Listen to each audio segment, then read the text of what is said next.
On the night Clarence was born, the porch light flickered twice and then settled into a warm, steady glow, as if the house itself had taken a gentle breath and remembered how to shine.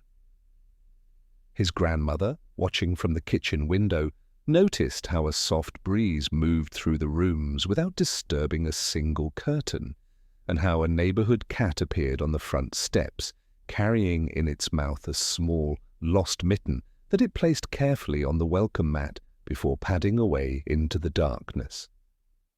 She tucked these details into her heart, the way you tuck a lullaby into a child's first sleep, knowing somehow they would matter later. Clarence arrived quietly, with wide, listening eyes and hands that seemed to reach for invisible threads in the air above his crib. When the nurse wrapped him in his first blanket, something hummed. Not a sound anyone could point to, but a feeling that settled into the room like warmth from a fireplace. It was as though he had been born already listening to something the rest of the world had forgotten how to hear.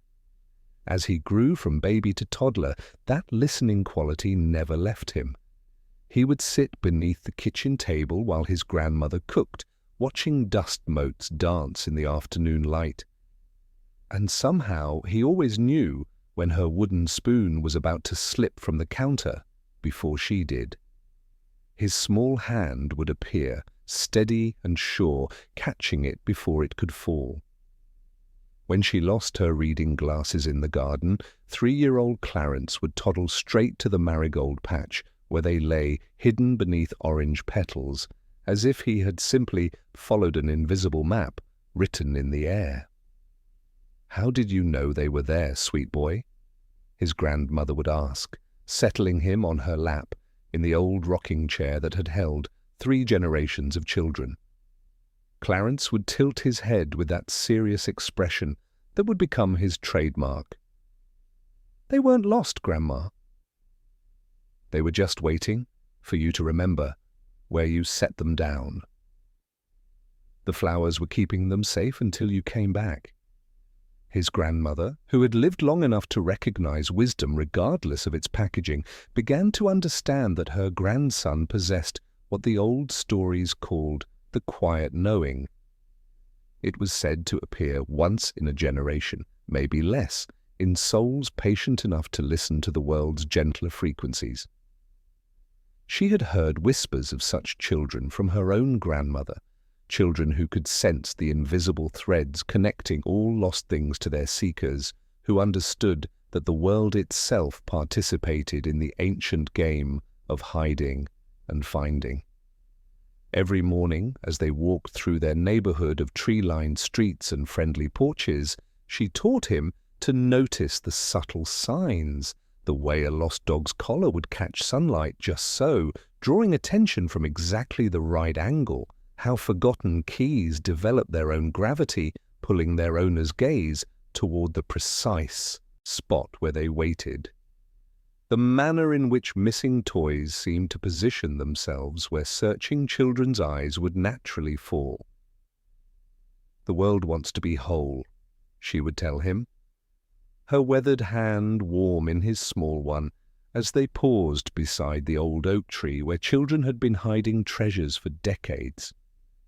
When something gets separated from where it belongs, everything around it starts working to bring them back together. Most folks are too busy to notice, but you were born listening. By the time Clarence turned 7, his reputation had spread through the neighborhood in the gentle way that true stories do, quietly, person to person, like seeds carried on a kind wind. Mrs. Peterson would call when her reading glasses went missing, and somehow Clarence would know to check the mailbox, where they had slipped from her pocket while she retrieved letters. When the Yamamoto family's elderly dog wandered away during a thunderstorm, Clarence led them directly to the park gazebo where the frightened animal had taken shelter, as if he had simply followed an invisible thread stretched between the dog's fear and his family's love. But it wasn't just lost objects that called to him. Clarence seemed to understand the deeper game of hiding and seeking that governs human hearts. When new neighbors moved in and their shy daughter spent recess alone behind the school library, Clarence would appear with exactly the right book to share, or the perfect question that would coax her into conversation. His gift wasn't about finding things so much as understanding that nothing was ever truly lost, just temporarily separated from where it belonged. It was during one of these quiet acts of connection that he met Jeff by the schoolyard fence. Jeff was the kind of boy who liked to have a plan for everything, who arranged his homework with careful edges and placed his feet thoughtfully on each rung of the playground ladder.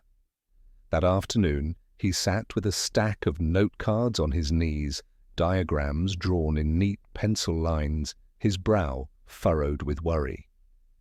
Clarence leaned against the fence beside him and felt the familiar tug, not of a lost object this time, but of a lost certainty. "Surprises aren't mean," he said gently, watching the shadow of a cloud fold across the chalked squares on the pavement. "They're just new." Jeff looked up, the furrow in his brow softening. He didn't ask how Clarence knew exactly what he needed to hear. He simply nodded, and the two boys watched ants ferry crumbs to some invisible city with a discipline that would have made any planner proud. It was the beginning of something that would live in both of them like a porch light that comes on by itself when evening slides past the edge of afternoon. Sumo joined their circle not long after, arriving like a gust of summer air that finds its way through a door you forgot you'd left open.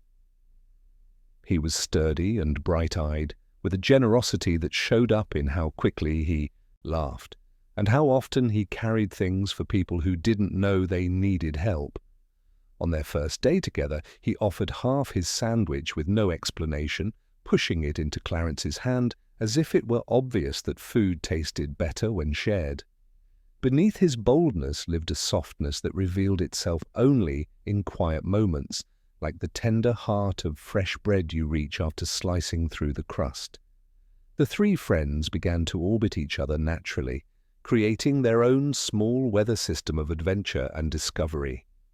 They played hide-and-seek across low hedges and up front steps, and Clarence was always the last to be surprised by anything. He didn't search the way other children did, with arms flung wide and laughter loud as bells.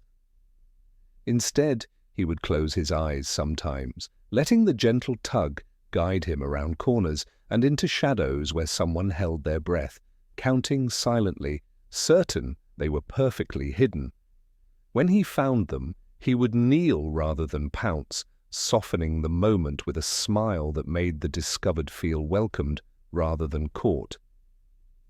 It mattered to him that no one felt like a mistake needing correction. He wanted every finding to feel like a warm blanket drawn up over willing shoulders, soft, right, and kind. His grandmother watched this development with the sort of pride that lives in silence. In the evenings, when the windows showed the sky's slow turn to velvet, she would hum her favorite tune, the one that sounded like stars pretending to be rain. "Hiding and seeking," she would say, her voice low and warm, "is how we learn the shape of love. Be gentle with both." One afternoon, as summer stretched itself across the neighborhood like a cat in a patch of sunlight, the tug drew Clarence toward the park. The light had that honey quality that makes everything seem dipped in gold. Children scattered across the grass, some chasing a kite that had tangled itself in the branches of an old maple tree. The boy holding the spool looked close to tears, not just because of the lost kite, but because he was holding back a different kind of storm altogether. Clarence stepped beneath the branches and felt, with his whole small body, the kite asking to come down. He didn't climb or call for help. He simply waited, hands raised, and a considerate wind slipped through the leaves to untangle a corner. The kite loosened bit by bit, like a clenched fist deciding to open. When it finally fluttered down into his palms, the relief washing over the boy's face was like fresh shade spreading across the afternoon. "Sometimes," Jeff said later, watching the kite reach for its sky again, "it's like the world listens to you." Clarence shook his head gently. "I think it listens to itself. I'm just nearby when it remembers." That evening, they sat on the curb sharing Sumo's extra sandwiches, the good kind, wrapped in wax paper that made a pleasant sound when peeled away. They ate slowly, passing a bottle of lemonade that had gone slightly flat in the sun but still tasted like summer and friendship.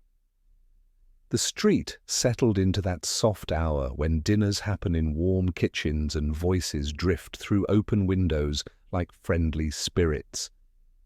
Somewhere down the block, a radio played a song too old for any current chart, and someone hummed along just under their breath.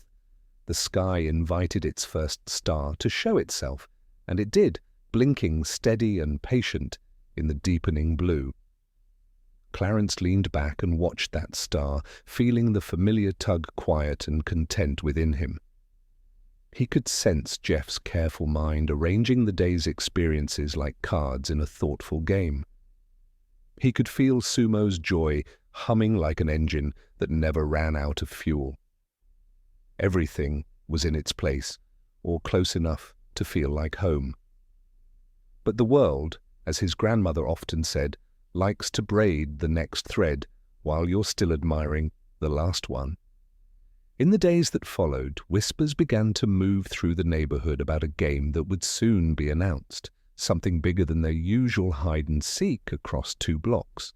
The children spoke of boundaries that would be chalked in new places, of flags that would flutter in corners they didn't know they shared, till they stepped across invisible lines. The whispers didn't rush or demand attention. They moved like evening conversations on front porches, lazy and warm and full of possibility. The tug inside Clarence didn't pull harder when he heard them. Instead, it stretched, as if asking him to make room for something larger than he had ever imagined. On the night before anything was decided, his grandmother tucked the blanket around his shoulders and stood in the doorway longer than usual. "If someone hides too well," she said, her voice barely above the room's gentle hush, "help them be seen. And if something needs to stay hidden, help it keep its quiet." He nodded in the dim light, feeling her meaning settle deeper than words could reach. Outside, crickets stitched the darkness together with their steady, patient song. As he drifted towards sleep, Clarence saw in his mind 2 pieces of bright cloth catching light in opposite corners of a field he both knew and didn't know. Not a warning or a promise, but a gentle invitation extended like a hand offered in the darkness. Steady, waiting, sure? The quiet knowing hummed softly within him, preparing for whatever game was about to begin. The morning arrived like a letter slipped quietly under the door of night, carrying news that something important was stirring in the world. Clarence woke to the sound of his grandmother humming in the kitchen, the same melody she always chose when the air itself seemed to be listening. Through his bedroom window he could see Jeff already awake across the street, sitting at his desk with a fresh notebook, his pencil moving in those careful, measured strokes that meant his mind was working 3 steps ahead of the present moment.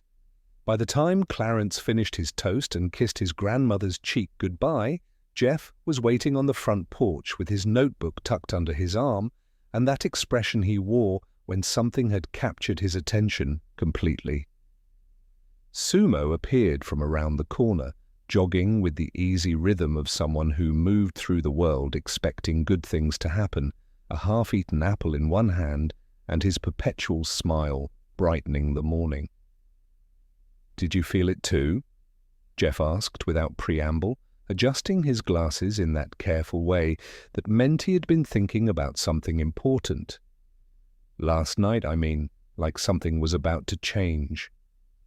Clarence nodded, recognizing the quiet electricity that had hummed through his dreams. The tug inside him hadn't been restless exactly, but it had been awake, listening to frequencies that daylight couldn't quite carry.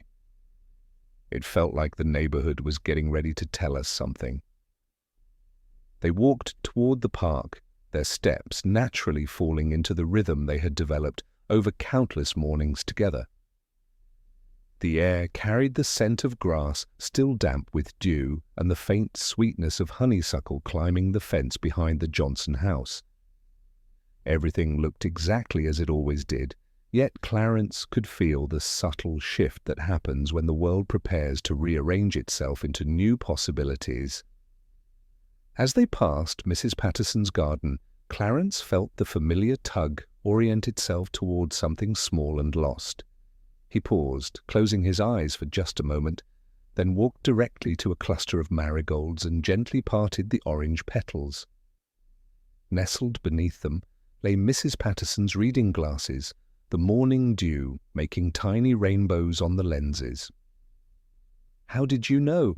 Jeff asked, though by now he had learned that Clarence's explanations rarely satisfied his logical mind. "They weren't lost," Clarence said simply, handing the glasses to Sumo, who would return them to Mrs. Patterson's mailbox, where she would find them and assume she had simply forgotten placing them there. They were just waiting for the flowers to keep them safe until someone came looking. Jeff made a small note in his notebook, still trying to map the patterns of Clarence's gift, while Sumo grinned and jogged ahead to complete the small act of kindness. This was how their mornings often went. Clarence sensing the gentle dislocations in the world's order, Jeff trying to understand the logic behind the magic, and Sumo serving as the bridge between mystery and action. At the park, they discovered they weren't the only ones drawn by the morning's quiet anticipation. Children had gathered in small clusters across the grass, their voices creating a gentle buzz of curiosity and speculation. Near the old oak tree that marked the park's unofficial center, Mrs. Henderson stood with a clipboard and what appeared to be a hand-drawn map. She was the kind of adult who remembered exactly what it felt like to be 10 years old and desperate for adventure, which made her the natural choice when the neighborhood needed someone to organize something that mattered. Mrs. Henderson clapped her hands twice, the sound carrying clearly across the park. Conversations dissolved into attentive silence as children moved closer, forming a loose semicircle around the oak tree. She smiled the way adults do when they're about to give children exactly what they didn't know they were hoping for. "I imagine you've all been wondering about the whispers," she began, her voice warm with shared conspiracy. "About boundaries and flags and games that stretch beyond your usual playground." Well, wonder no more.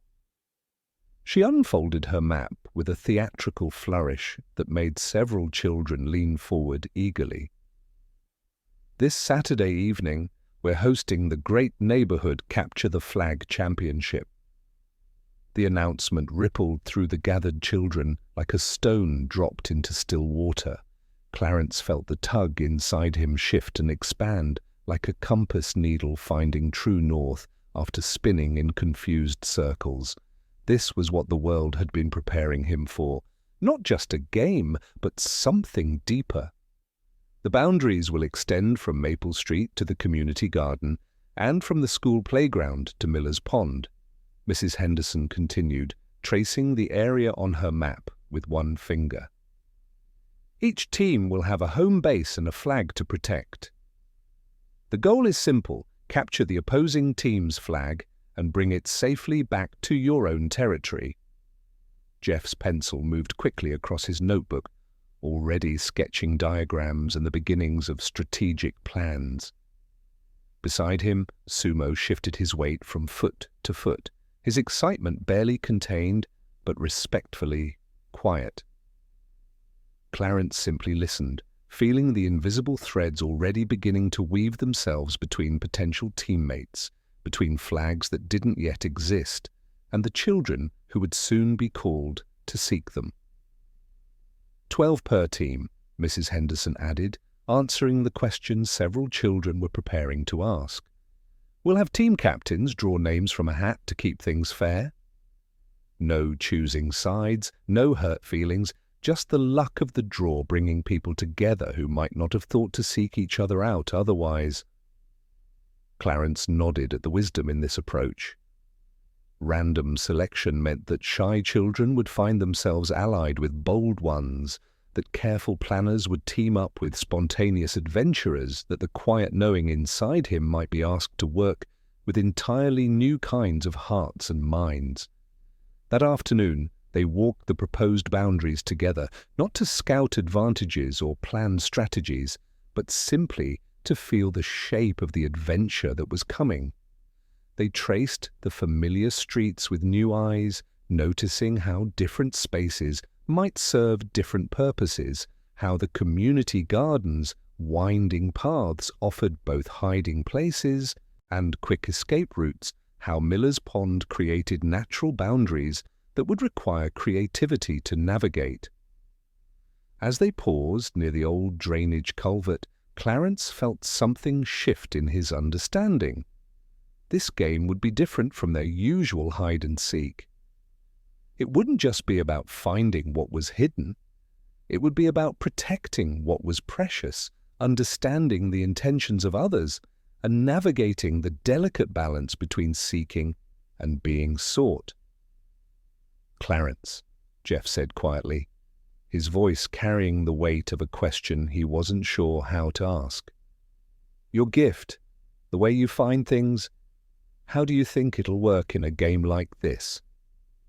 Clarence considered the question as they continued walking, the shadows lengthening around them like gentle hands reaching across the pavement.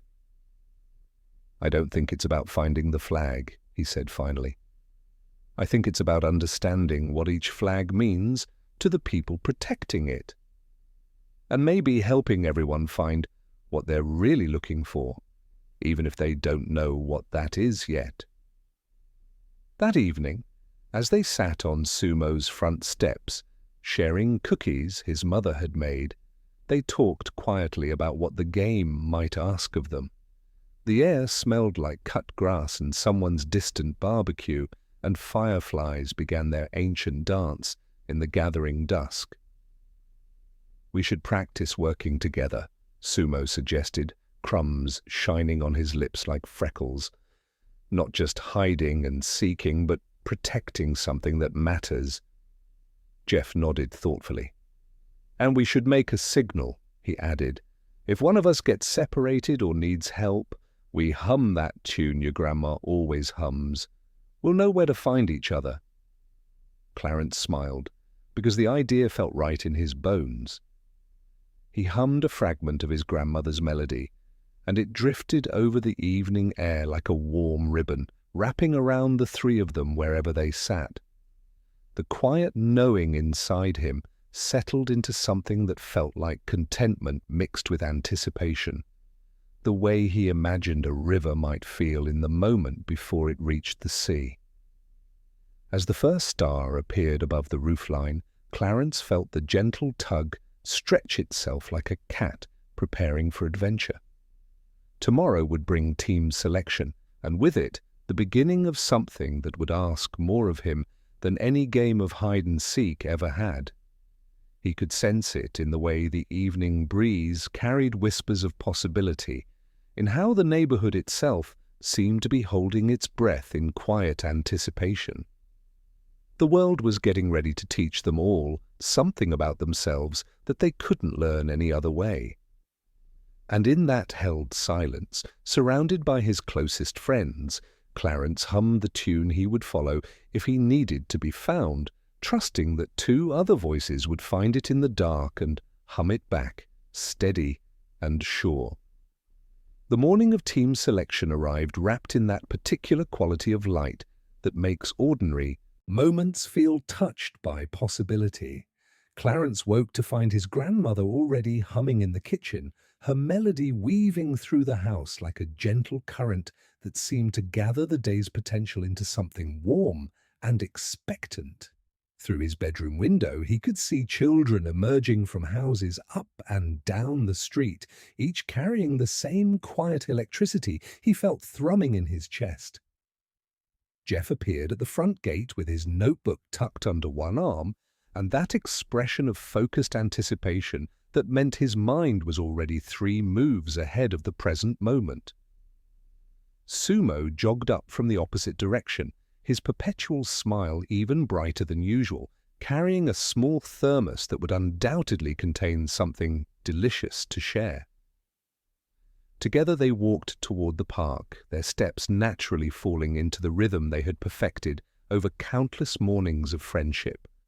The park buzzed with gentle energy as children gathered around Mrs. Henderson, who stood beside the old oak tree with 2 cloth bags resting on a card table.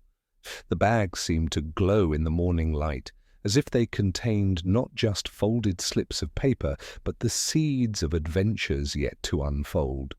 Clarence felt the familiar tug inside him orient itself not toward any lost object, but toward the invisible threads that would soon connect all these children in new and unexpected patterns.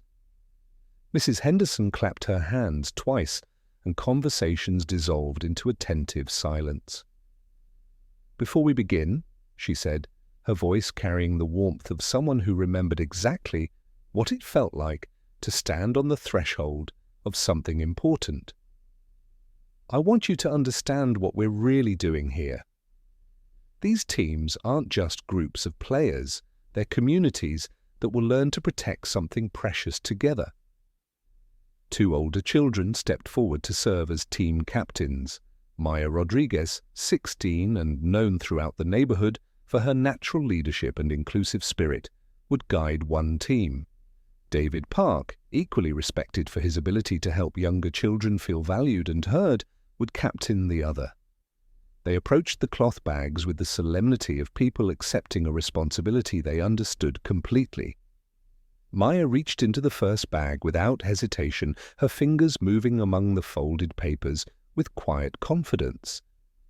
She withdrew a slip, unfolded it carefully, and read aloud, "Clarence Thompson." The quiet knowing inside Clarence responded with immediate recognition, as if this outcome had been written in invisible ink long before any names were placed on paper. He walked toward Maya with the same calm certainty he brought to finding lost things, understanding that this placement felt exactly right in ways he couldn't yet fully explain. "I've heard about your gift," Maya said quietly as he approached, her voice carrying genuine respect. "How you help people find what they've lost. I have a feeling we're going to work together in ways that surprise us both." The selection continued with ceremonial patience. When Sumo's name emerged from Maya's bag, his grin as he jogged over was like sunshine breaking through morning clouds. Jeff's name came next, and Clarence felt the gentle warmth of knowing his closest friends would share this adventure with him, their individual strengths weaving together into something larger than any of them could create alone. As their team took shape around Maya's inclusive leadership, Clarence began to sense the unique constellation of gifts that would define their group. Maria Santos joined them, bringing her quiet wisdom and perfect memory for details others might overlook. Tommy Chen arrived with his careful attention to patterns and his uncanny ability to sense changes in weather and mood. Sarah Williams brought her infectious optimism and her gift for helping others feel included and valued. Maya gathered her team in a loose circle beneath the oak tree, her natural authority creating space for everyone to be seen and heard. "Before we start planning strategy," she said, "I want us to understand each other's gifts. Not just what you're good at, but what you notice that others might miss. What you bring to a group that makes it stronger." As the circle moved from person to person, Clarence listened to his teammates share pieces of themselves that rarely surfaced in ordinary conversation. Tommy spoke about reading the subtle signs that indicated when weather would change or when someone was feeling uncomfortable. Sarah mentioned her ability to sense when someone felt left out and her natural instinct for drawing them into the warmth of belonging. Maria shared her gift for remembering stories in perfect detail, holding entire narratives in her mind like treasured books.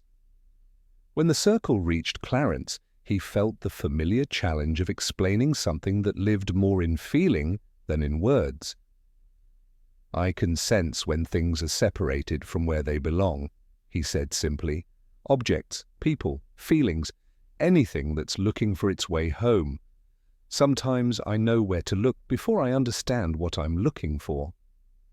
Maya nodded thoughtfully, and Clarence could feel her beginning to understand how his gift might serve not just as a tool for finding the opposing team's flag, but as a way of keeping their own team connected and whole throughout whatever challenges lay ahead.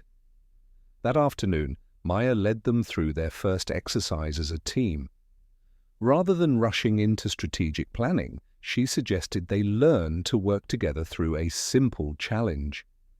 She hid a small wooden bird somewhere in the community garden and asked them to find it together, using everyone's gifts in combination rather than relying on any single person's abilities. As they moved through the garden's winding paths, Clarence felt something remarkable happening. His gift didn't diminish when shared with others. It expanded and deepened. Tommy's awareness of natural sounds helped him understand which areas felt alive with possibility and which seemed empty of hidden treasures. Maria's perfect memory ensured their search was methodical and complete.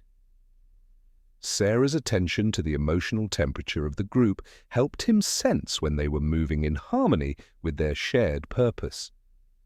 When they found the carved bird nestled among the tomato plants, the discovery felt less like Clarence's individual success and more like a symphony of different abilities creating something beautiful together.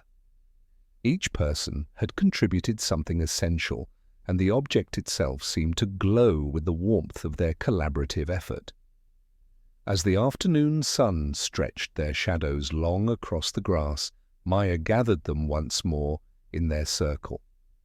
"Tomorrow we'll start preparing for Saturday's game," she said. "But today I want us to think about what our flag will represent. Not just a piece of cloth to protect, but a symbol of everything we're building together." Clarence felt the quiet knowing settle into a new configuration inside him, preparing for an adventure that would ask more than he had ever given before. This game would require him not just to find what was hidden, but to help protect what was precious, to understand the deeper currents of loyalty and friendship that would flow beneath Saturday's challenge. The invisible threads connecting his teammates had grown stronger with each shared moment, creating a web of trust that felt as real and reliable as anything his gift had ever revealed. When Saturday evening arrived, they would move together like a single organism, each person's strength supporting and amplifying the others. But tonight, as fireflies began their ancient dance in the gathering dusk, Clarence simply hummed the tune that would call them together if they ever became separated, trusting that 11 other voices would always hum it back, steady and sure, like a compass pointing toward home. That evening, Clarence sat with his grandmother on their front porch, watching the neighborhood settle into its gentle rhythm of dinner preparations and children being called inside. The air carried the mingled scents of barbecue smoke and honeysuckle, and somewhere down the block, a radio played an old song that seemed to drift on the breeze like a familiar spirit returning home. His grandmother's rocking chair creaked softly as she worked on her needlepoint, her fingers moving with the patience of someone who understood that beautiful things require time to emerge.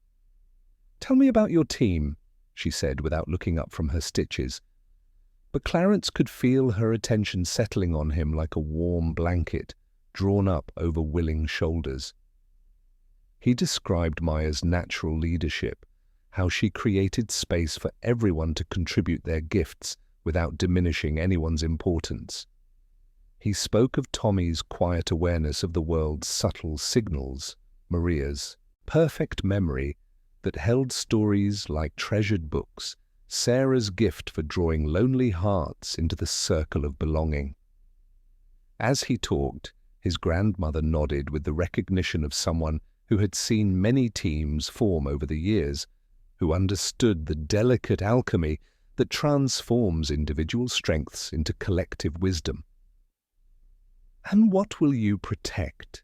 she asked gently, her needlepoint showing a pattern of interwoven vines where each thread supported and strengthened the others. Clarence closed his eyes and felt the quiet knowing stretch itself across the question like invisible fingers testing the wind. "We haven't decided yet," he said. "Maya wants us to understand what our flag should mean before we create it." His grandmother held her needlepoint up to catch the last of the evening light, examining her work with the critical eye of someone who accepted nothing less than her best effort. "Sometimes," she said, "the most important thing isn't finding what's hidden. Sometimes it's understanding why it chose to hide in the first place. Some things hide because they're afraid, others because they're precious, and some because they're waiting for the right moment to be found."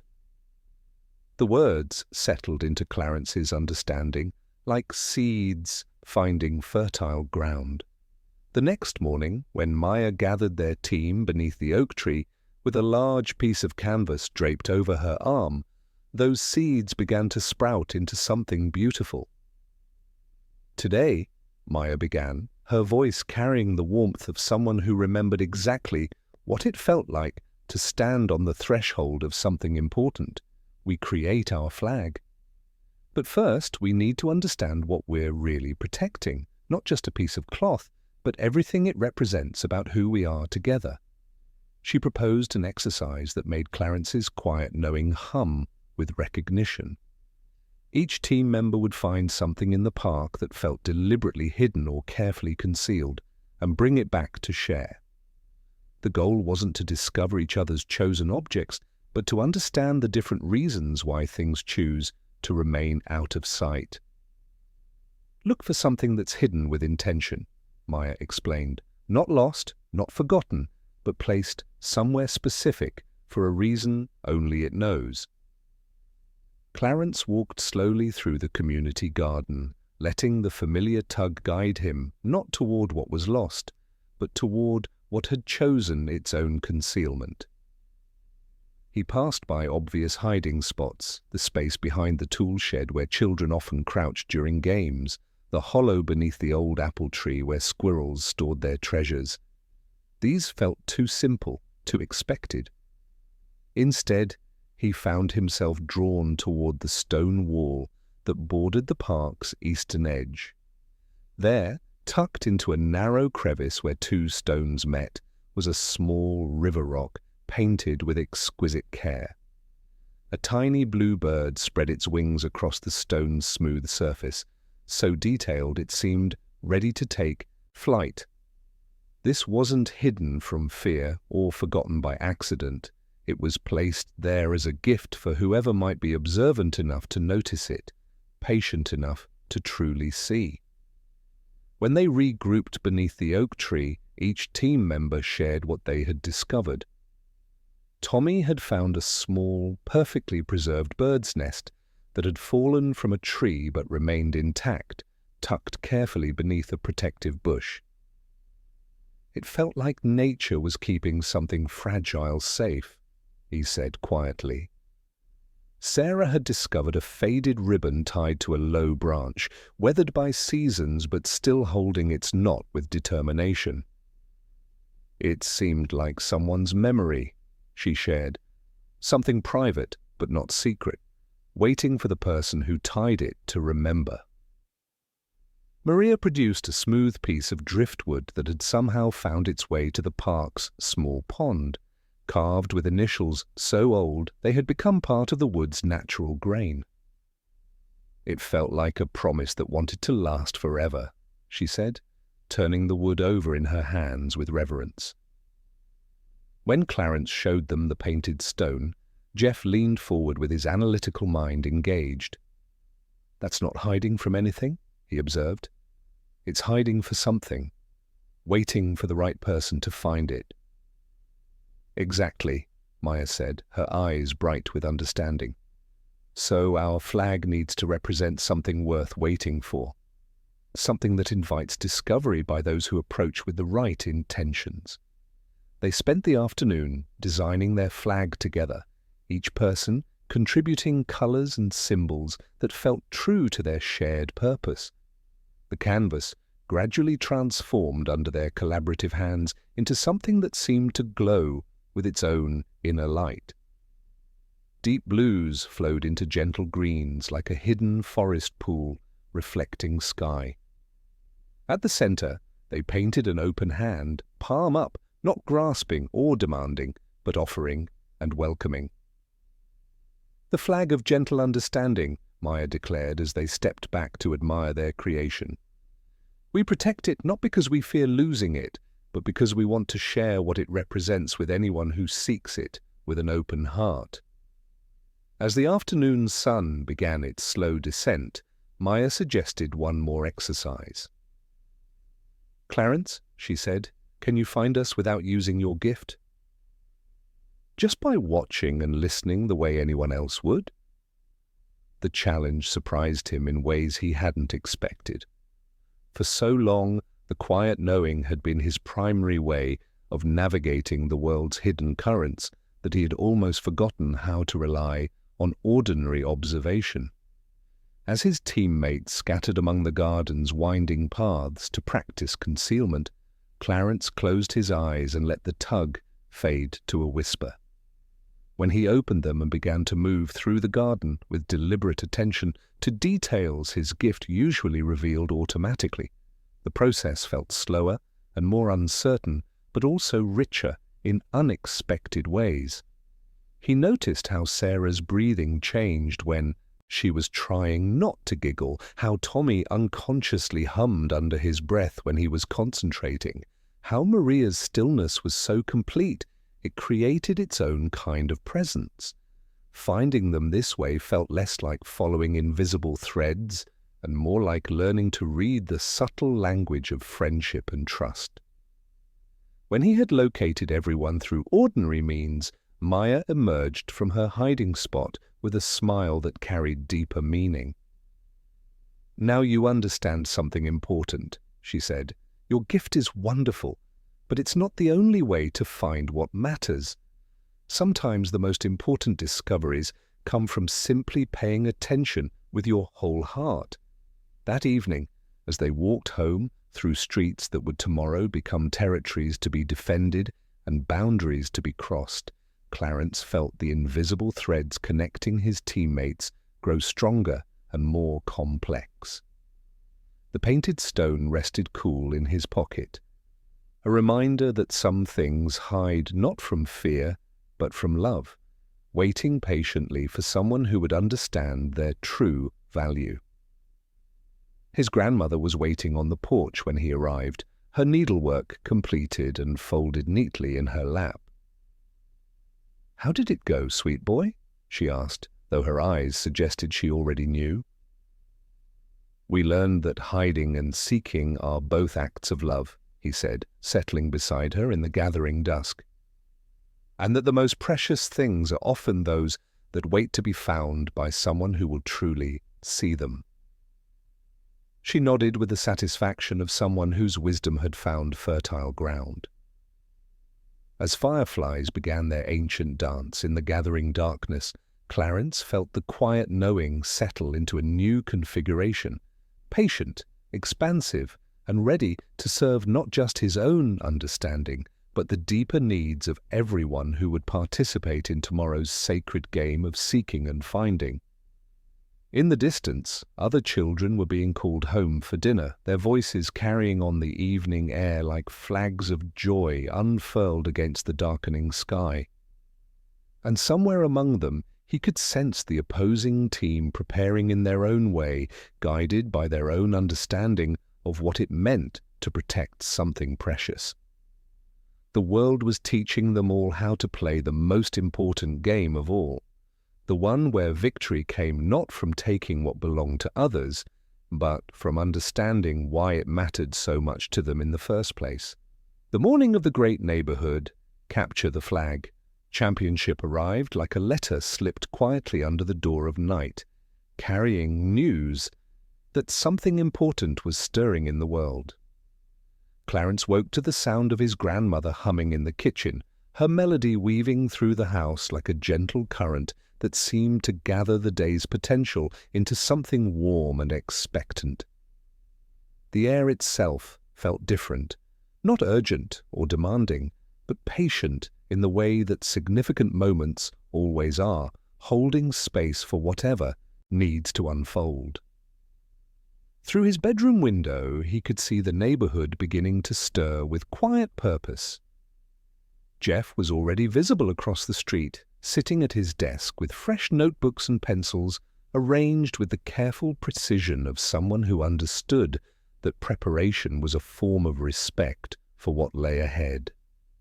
Somewhere down the block, Sumo's laughter drifted on the morning breeze, bright and steady as always, carrying the promise of sandwiches wrapped in wax paper and the kind of thoughtfulness that remembered to pack extra napkins. His grandmother set a plate of toast before him, each slice golden and spread with honey that caught the morning light like captured amber. She didn't say much, only hummed that familiar tune and smoothed the edge of his placemat, as if ironing the day flat so it could receive whatever would be laid upon it. In that gentle gesture, Clarence felt permission to be both excited and calm, both ready and unhurried. "Today feels different," he said, watching dust motes dance in the sunbeam that slanted through the kitchen window. "Important days always do," she replied, settling across from him with her own cup of tea. "They carry more weight because they're holding space for things that haven't happened yet, but need room to grow." She reached across the table and touched his hand gently. "Remember what we talked about? Some things hide because they're afraid, others because they're precious, and some because they're waiting for the right moment to be found. Today you'll meet all three kinds." By the time Clarence finished breakfast and made his way outside, Jeff was waiting on the front porch with his notebook tucked under his arm, his expression carrying that focused intensity of someone whose mind was already 3 moves ahead of the present moment. His diagrams had multiplied overnight, careful sketches of boundaries and potential routes, annotated with observations about wind patterns and the way afternoon shadows would fall across different parts of their territory. Sumo appeared around the corner, jogging with that easy rhythm of someone who moved through the world expecting good things to happen. His small backpack clinked softly with water bottles and what would undoubtedly prove to be a carefully curated selection of emergency snacks and first aid supplies, because Sumo always came prepared for every kind of need that might arise. They walked toward the park together, their steps naturally falling into the comfortable rhythm they had developed over countless mornings of friendship. The neighborhood around them hummed with gentle anticipation, children emerging from houses with purposeful energy, parents gathering on porches with coffee mugs and encouraging smiles, the very air seeming to shimmer with the collective awareness that something special was about to begin. At the park, Maya had asked their team to gather an hour before the official start time, not for last-minute strategy sessions, but for something she called centering. When they arrived at their designated meeting spot beneath the oak tree, they found their teammates sitting in their familiar circle, their flag of gentle understanding spread carefully on the grass between them like a compass, rose pointing toward all the directions their hearts might need to travel. The flag seemed to glow in the morning light, its deep blues flowing into gentle greens like a hidden forest pool reflecting sky. At the center, the painted open hand caught the sun with quiet radiance, palm up in an eternal gesture of offering and welcome. It wasn't just a piece of cloth to be protected. It was a visible representation of everything they had discovered together about the art of seeking and finding with open hearts. "Before we begin," Maya said, her voice carrying the warmth of someone who understood that leadership meant creating space for others to discover their own strength, "I want us to remember why we're here, not to defeat anyone, but to protect something beautiful and to honor the courage it takes for others to do the same." She asked each team member to place a hand on the flag and share one thing they hoped to discover about themselves during the game. As the circle moved from person to person, Clarence listened to his teammates express wishes that went far deeper than winning or losing. Tommy hoped to find courage when faced with difficult choices. Sarah wanted to learn how to help others feel brave when they were frightened. Maria wished to discover new stories worth remembering and sharing. When the circle reached Clarence, he felt the quiet knowing stretch itself across the question, like invisible fingers testing the wind. "I want to understand the difference between finding something and truly seeing it," he said, "and maybe learn how to help others find what they're looking for, even when they don't know what that is yet." Jeff unfolded his meticulously drawn map of the playing field, highlighting the boundaries Mrs. Henderson had marked with bright orange cones that seemed to glow like small suns against the grass. "Our territory extends from this oak to Miller's Pond," he explained, his pencil moving with careful precision across the paper. "The community garden creates natural cover, and the old willow by the water's edge offers both concealment and symbolic significance." But even as Jeff outlined defensive strategies and suggested routes for different scenarios, Clarence felt the tug inside him orienting towards something deeper than tactics. This game would ask more than strategic thinking. It would require the kind of understanding that came from listening to the invisible currents that connected all hearts engaged in the ancient dance of hiding and seeking. "Their flag will be precious to them, just like ours is to us," Clarence said quietly. "If we understand why they're protecting it, we'll know how to approach it with the respect it deserves."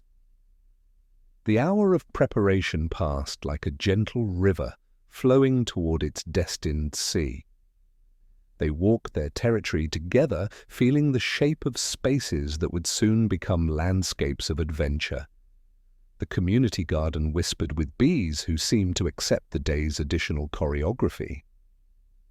Miller's Pond held the sky with such devotion that clouds decided to visit twice, above and below, and the breeze pressed faint ripples across the mirrored surface like a thoughtful hand smoothing a blanket. When the time came to place their flag, they moved toward the old willow tree that stood at the edge of their territory like a gentle guardian who had been waiting decades for exactly this moment. Its drooping branches created a natural shelter that felt both hidden and welcoming, and its trunk bore the gentle scars of countless children's initials, evidence of all the love and secrets it had witnessed over the years. "There," Sarah said softly, her voice carrying the certainty of recognition. "It feels like home." Maya carefully wrapped their flag of gentle understanding around a low branch, positioning it so that it would be visible to someone who approached with genuine seeking, but invisible to anyone who moved through the world without paying attention to its deeper currents. The blue and green fabric seemed to glow against the willow's silvery bark, as if the tree itself was honored to serve as guardian for something so precious. As they stepped back to admire their work, Clarence felt the invisible threads connecting his teammates pulse with satisfaction and readiness. They had created something beautiful together, not just a hiding place, but a sanctuary that represented everything they hoped to protect and share with the world. Mrs. Henderson's whistle sang across the park, a clear note that transformed the gentle morning into something alive with possibility. Both teams took their positions, and Clarence felt the familiar tug shift into a new configuration, patient, expansive, and ready to serve not just his own understanding, but the deeper needs of everyone who would participate in this sacred game of seeking and finding. The first movements were gentle, like dancers finding their rhythm. Players began to spread across the field, not with frantic energy, but with the purposeful grace of people who understood they were part of something larger than competition. Clarence took his position where he could observe the subtle shifts in the wider field, opening his senses to feel the invisible threads that connected every player to their objective, every hidden corner to its potential seeker. He could sense the nervous excitement of younger players, the focused determination of older ones, the careful probing movements as both teams began to test boundaries and possibilities. It was like listening to a complex piece of music where each instrument played its part, contributing to the overall melody of the game. When he saw a small boy from the opposing team become tangled in tall grass, looking suddenly lost and overwhelmed, Clarence watched with quiet pride as Sumo moved to help without hesitation. There was no tagging, no taking advantage, just a gentle hand extended and quiet words of guidance about clearer paths. The boy ran back to his territory carrying not just practical advice, but a deeper understanding of what kind of game this was going to be. As the afternoon sun began its slow descent toward evening, casting the first long shadows that would serve as natural signposts for the adventures ahead, Clarence felt the quiet knowing settle into perfect readiness.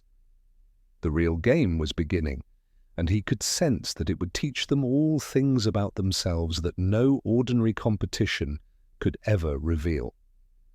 Somewhere across the invisible boundary, another flag waited in its own carefully chosen sanctuary, protected by children who understood its meaning just as deeply as his team understood theirs.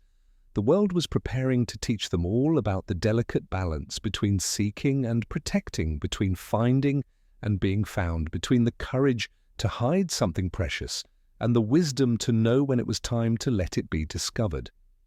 The gentle game of hearts had begun, and Clarence hummed softly under his breath, trusting that when the time came, other voices would join his melody, creating harmony in the gathering dusk like flags of music unfurled against the patient sky. The field settled into its new rhythm like a held breath, finding its natural release, and with it the players discovered their places in the gentle choreography that was beginning to unfold. Clarence could feel the shift the way you sense a room's mood when everyone silently agrees to be kind. A subtle electricity that transformed familiar spaces into territories of possibility and adventure. Jeff touched the edge of his carefully drawn map one last time, then folded it with reverent precision and slipped it into his pocket, setting aside his detailed plans to make room for whatever the unfolding moment might ask of him. Maya gave a small nod that spoke without words, transforming their protective circle into a line of gentle defenders who would move as one organism, each person's strength supporting and amplifying the others. Sumo adjusted the straps on his backpack with that particular smile that suggested the first part of courage was remembering to bring water for more than just yourself. They spread out across their territory, not like hunters seeking prey, but like listeners opening themselves to hear the subtle music that played beneath the surface of the game. The boundary line near the community garden was marked with bright orange cones that seemed to glow like small suns against the grass, creating a visible threshold between two worlds that had suddenly become distinct, yet connected by the invisible threads of mutual respect and shared adventure. Beyond the chalk-marked boundaries, the opposing team moved with similar grace and consideration. their movements carrying the same respectful curiosity that Maya had instilled in her own players. Clarence spotted David Park in the distance, speaking quietly to a pair of younger teammates, his hands describing gentle circles in the air as he gathered their nervous energy and transformed it into focused excitement. Even from across the field, Clarence could sense the care and inclusiveness that David brought to his leadership, creating a mirror of the same values that guided their own team. Sarah and Tommy angled toward the row of trellises where bean vines created natural curtains that invited whispered strategies and careful observation. Maria drifted back toward the willow with Maya, checking sight lines and listening to the way their flag moved in the afternoon breeze, ensuring it felt more like an invitation than a challenge to anyone who might approach with genuine seeking in their heart. Clarence positioned himself slightly off-center, where he could feel more than see, where the invisible threads that connected all players came into focus when he stopped looking directly at them. The quiet knowing inside him had shifted into a new configuration, no longer simply pointing toward lost objects, but opening itself to the complex emotional currents that flowed between every person on the field. The first interactions were tentative, almost ceremonial in their politeness. A girl from David's team with quick feet and bright eyes brushed the shoulder of one of Maya's youngest players in a gentle tag, then paused to make sure he understood where to wait in the designated rest area that Mrs. Henderson had marked with soft chalk circles.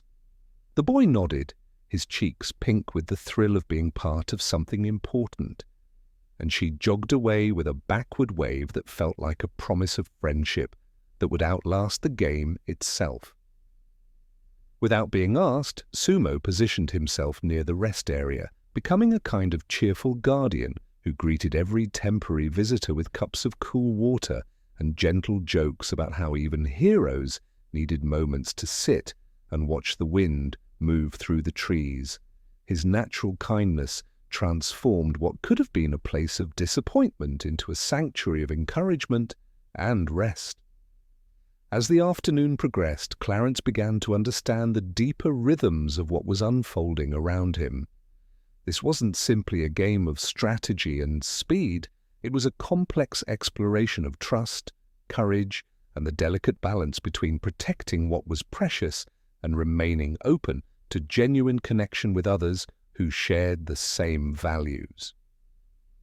The most significant moment came when Clarence felt a sudden disturbance in the invisible currents, a shift that suggested someone was in genuine distress rather than simple game-related challenge.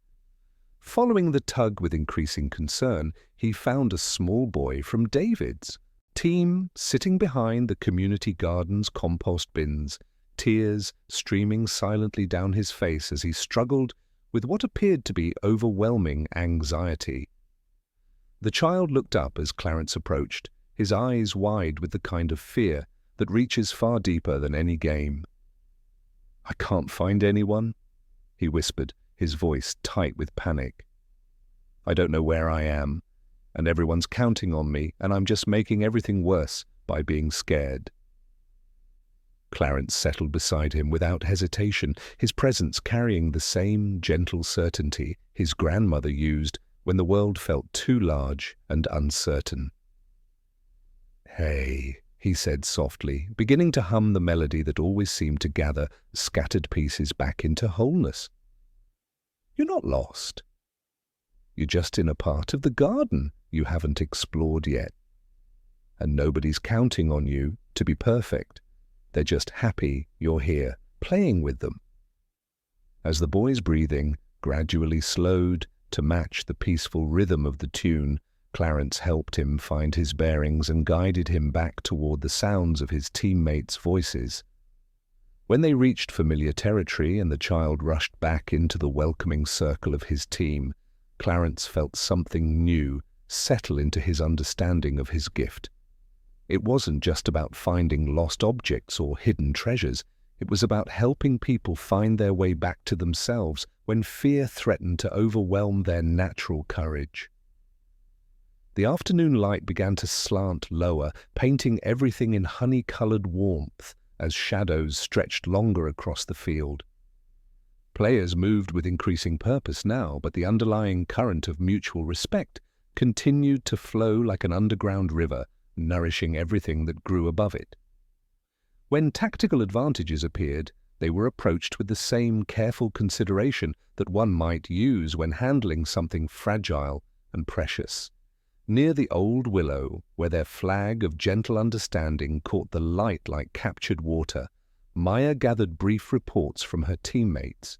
Each person shared not just strategic observations, but insights about the emotional temperature of the game, the way both teams were learning to move with each other's fears and hopes intact.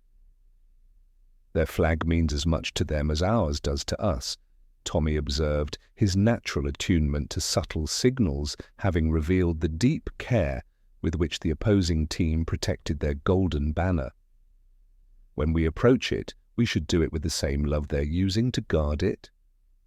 Jeff nodded thoughtfully, his analytical mind now working in harmony with the deeper currents of understanding that flowed through their entire team. Victory without honor isn't victory at all, he said quietly.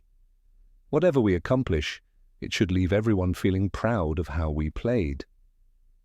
As evening began to paint the sky in gentle pastels and fireflies prepared for their ancient dance among the trees, Clarence felt the invisible, threads connecting all the players' pulse with warmth and anticipation. The flags still waited in their carefully chosen sanctuaries, but they had become more than objectives to be captured. They were symbols of everything the players were discovering about themselves and each other through this gentle afternoon of seeking and finding. The real treasures, he understood now, were not the flags themselves, but the connections being forged in the process of protecting and seeking them.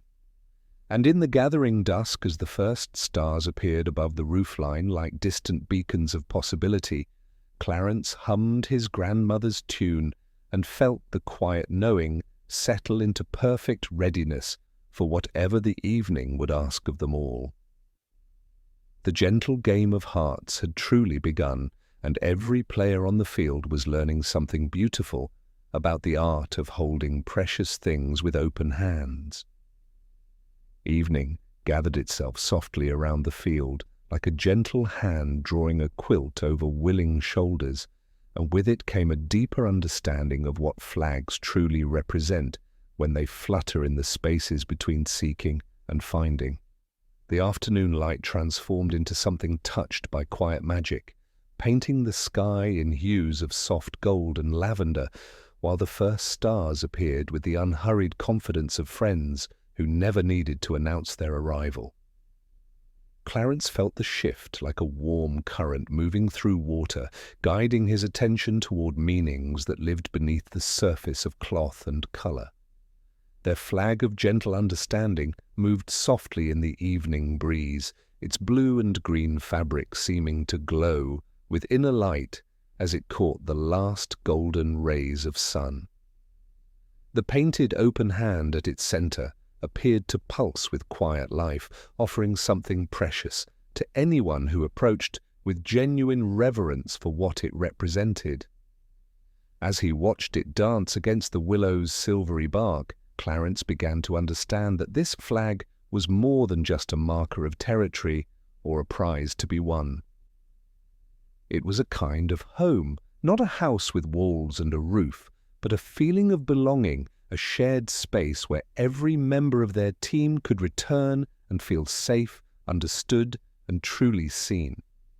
It was the collective breath they took together, the unspoken promise that no one would be left behind, that every voice mattered, every unique gift had a place.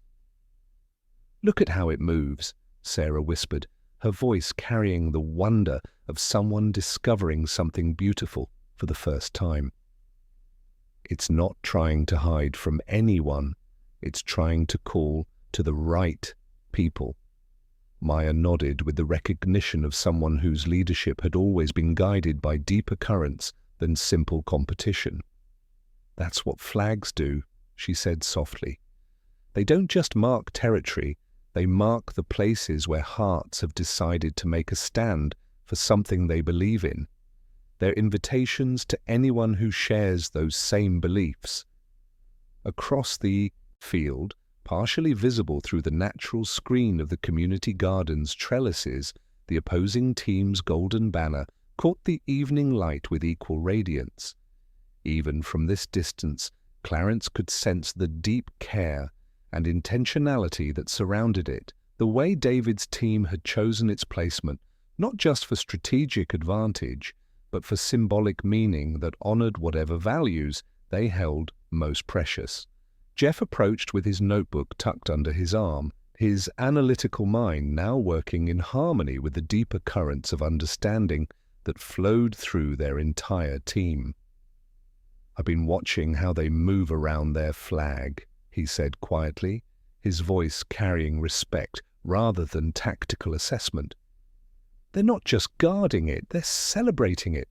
Every time someone comes near, they gather closer, like they're sharing something beautiful rather than defending something threatened." The observation revealed something profound about the nature of protection itself. True guardianship wasn't about keeping others away from what was precious. It was about ensuring that what was precious could be approached only by those who would honor its meaning. The golden flag across the field was protected not by walls or warnings, but by the love and understanding of those who knew why it mattered. As twilight deepened around them, painting everything in gentle pastels that made the world seem touched by quiet reverence, a figure appeared at their boundary line. David Park approached with his palms lifted in a gesture of peaceful intention, two younger players hovering behind him with faces open and curious. The movement felt ceremonial rather than strategic, like someone asking permission to share something important rather than seeking tactical advantage. Maya stepped forward, mirroring his open-handed gesture. No one tagged. The boundary became a threshold rather than a wall, thin, permeable, made solid only by mutual choice and respect. "We brought a thought," David said, smiling at his own phrase. "Our flag story. We thought if we understood each other's symbols, we might play better, kinder, truer." Maya's eyes brightened with recognition. "I'd like that very much." David's description painted a picture of golden cloth, stitched by hands that had also poured lemonade for bake sales and tied shoelaces before school. At its center, someone had sewn a lantern from pale silver thread, the flame shown not as orange or red, but as a small star, a reminder that light doesn't always roar. Sometimes it hums with quiet certainty. "It means led one another home," he said, his voice carrying the weight of genuine meaning, not just to bases or boundaries, but to themselves, to the place where they remember who they really are. Clarence felt the quiet knowing inside him respond with a soft recognition, like hearing a familiar melody in a new key. Their open hand and David's lantern, offering and guidance. If you placed them side by side, the hand might hold the light without dimming it, creating something more beautiful than either symbol could achieve alone. "Thank you," Maya said simply. "Ours means we offer welcome and keep it safe for anyone who approaches with an open heart." They stood in the boundary's gentle space, not speaking for a moment, letting the symbols learn each other while fireflies began their ancient dance among the trees. The children behind David swayed slightly as if measuring patience against excitement and discovering they could contain both without diminishment. Sumo appeared as if he had planned this meeting all along, producing water cups that caught the evening light like small chalices. The paper rims clicked softly as open hands received them from open hands, and for a few minutes the only sound was the universal chorus of people drinking when they didn't know they were thirsty. After they parted with promises to play fair and help each other's younger members find their way when needed, Clarence felt something shift in his understanding of the game itself. This wasn't a competition between opposing forces, it was a conversation between two groups of heart, each trying to express something precious through the ancient language of seeking and finding. "Tell me what you're feeling," Maya said to Clarence as naturally as asking about weather she could already sense in the trees. He closed his eyes, not to block anything out, but to invite more in. The quiet knowing unfurled like a constellation of gentle pulls and patient pauses. "Their flag is set where voices gather," he said, surprised to hear the words shape themselves without effort. "Not high or hidden to be clever. Hidden to be honest. It wants to be found by the kind of footsteps that slow down when people are speaking." Tommy glanced toward the cluster of benches near the school playground, where wood slats warmed by decades of listening parents still held the gravity of comfort and shared stories. "There," he murmured with recognition. "That's a good place for light to live." As night settled fully around them like a lake deepening rather than a curtain falling, Maria reached into her pocket and withdrew something small and smooth. "We should leave something of ours," she said with quiet certainty. "Not to trade, but to show we saw them truly." Clarence felt the painted riverstone find his palm, the bluebird with wings spread, placed in its garden crevice like a quiet invitation to notice beauty in unexpected places. It seemed exactly right for this moment, this gesture of understanding that transcended the boundaries of any game. The invisible threads that connected all the players pulsed with warmth and anticipation as the gentle game of hearts prepared to teach its deepest lessons. In the gathering darkness, illuminated by the first tentative glow of fireflies, both flags continued their patient dance in the evening breeze. No longer symbols of opposition, but beacons of shared commitment to protecting what is precious while remaining open to the beauty that others choose to cherish. And in that held silence, surrounded by teammates who had become family and honored by opponents who had become friends, Clarence hummed his grandmother's tune into the listening darkness, trusting that other voices would find it and hum it back, steady and sure, like a compass pointing always toward home. The evening air carried with it a different quality of listening, as if darkness had opened spaces for understanding that daylight couldn't quite accommodate. Jeff walked beside Clarence through their territory, his notebook now serving less as a collection of tactical diagrams and more as a repository for the deeper patterns he was beginning to recognize in the gentle choreography unfolding around them.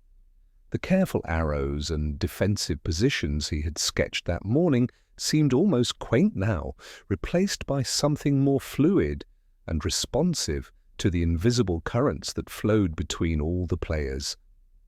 Night touched down without hurry, like a friendly bird choosing a familiar branch, and the field seemed to glow with its own patient breath. The lanterns parents had set along the perimeter gave off softened light, small islands of gold that didn't break the spell so much as invited it to gather closer. The hum of crickets stitched everything into one piece, making the game feel less like a contest and more like a conversation that deepened as the sky grew darker. "I keep thinking about what David said," Jeff murmured, his voice carrying the thoughtful quality that appeared when his analytical mind encountered something that couldn't be reduced to simple strategy. "About leading each other home. I've been planning routes and defensive positions, but maybe the real question isn't how to get to their flag. Maybe it's how to help everyone find what they're actually looking for." Clarence felt the quiet knowing respond with gentle recognition, like a tuning fork struck in harmony with another instrument. Jeff's careful mind was learning to work in concert with the invisible threads that connected all seeking to its purpose, all hiding to its deeper intention. The transformation felt as natural as watching a river learn the shape of its banks, finding the path that honored both current and stone. Jeff knelt on the grass near the willow, his notebook open on one knee. He had redrawn the map in the fading light, not to control the evening, but to honor it with attention. The lines were cleaner now, less rigid than before, as if he had learned to let space breathe between his ideas. Instead of arrows and commands, his pencil had traced gentle routes that curved like streams and widened near gathering places. 2 listening posts, Jeff said softly, pointing to the community garden and the curve where the path met the schoolyard. Not guards, exactly. More like welcoming stations. 1 person at each to notice movement before it becomes anxiety, and to help younger players if they're uncertain. Maya nodded, approving the kindness in the idea as much as the strategy. Let's call them lanterns, she suggested. Places where someone can pause without losing their courage. Lanterns, Jeff repeated, tasting the word like a promise. He shifted his pencil toward the benches near the school, where voices gathered naturally, and circled them with the lightest of touches. If their flag lives with conversation, we shouldn't rush it. We should meet it like a story, not a surprise. They agreed on signals that were more lullaby than code. The simple hum of Clarence's grandmother's tune would be their thread through the dark, while the faint crinkle of Sumo's wax paper would serve as gentle reassurance that all was well. Hand squeezes would replace shouts, the number of squeezes telling their distance from home base. Everyone practiced until the gestures felt like second nature, a language that didn't startle the night. As they moved through their territory, Sarah discovered something that made her eyes bright with the particular joy that comes from finding exactly what you didn't know you were looking for.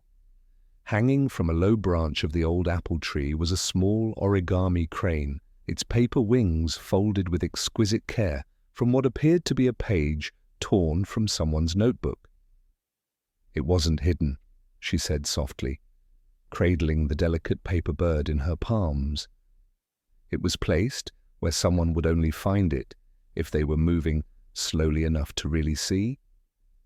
Tommy examined the crane with reverence, his natural attention to detail revealing the careful precision of the folds. It's made from graph paper, he observed. Someone took real time with this. This isn't just decoration, it's communication. Jeff's analytical mind engaged with the puzzle, but in a way that honored rather than dissected the mystery. A message without words, he said, his voice carrying wonder. Someone from the other team wanted us to know they were thinking about us, but they chose to say it through beauty instead of strategy. The discovery sparked something beautiful among them. Without discussion, they began to gather small offerings from their surroundings, not to trade or barter, but to participate in the gentle dialogue that was emerging between the 2 teams. Tommy found a smooth stone polished by countless seasons. Jeff contributed a small sketch, torn carefully from his notebook, showing the view toward the golden flag, with lines that suggested respect rather than tactical analysis. Sarah added a wildflower that still held the day's warmth, and Clarence offered his painted stone, the bluebird, with wings spread wide. Together they created a small collection at the base of the apple tree, arranged not as a display but as a quiet offering to the understanding growing between all the players. The objects seemed to glow with their own inner light in the gathering darkness, each one a word in a poem about the deeper purposes that brought children together in games that mattered. As full darkness settled around them like a gentle embrace, punctuated by the ancient dance of fireflies, Jeff looked at his transformed notebook with something approaching wonder. His strategic mind hadn't disappeared, it had evolved, learning to integrate the invisible threads Clarence sensed into his own logical framework. He was no longer just planning for victory, he was planning for understanding. "I think I know how to plan for something I can't control," he said, not to anyone in particular. "I can plan to be kind." The evening had transformed them all, but perhaps Jeff most of all. His careful diagrams now showed not attack routes, but dance steps, not defensive positions, but gathering places where hearts could meet and recognize each other across any boundary. The flags still waited in their chosen sanctuaries, but they had become more than objectives to be captured. They were symbols of everything the players were discovering about themselves and each other through this gentle afternoon of seeking and finding. Clarence touched the willow's bark, cool and damp beneath his fingers. The quiet knowing within him had stopped tugging entirely.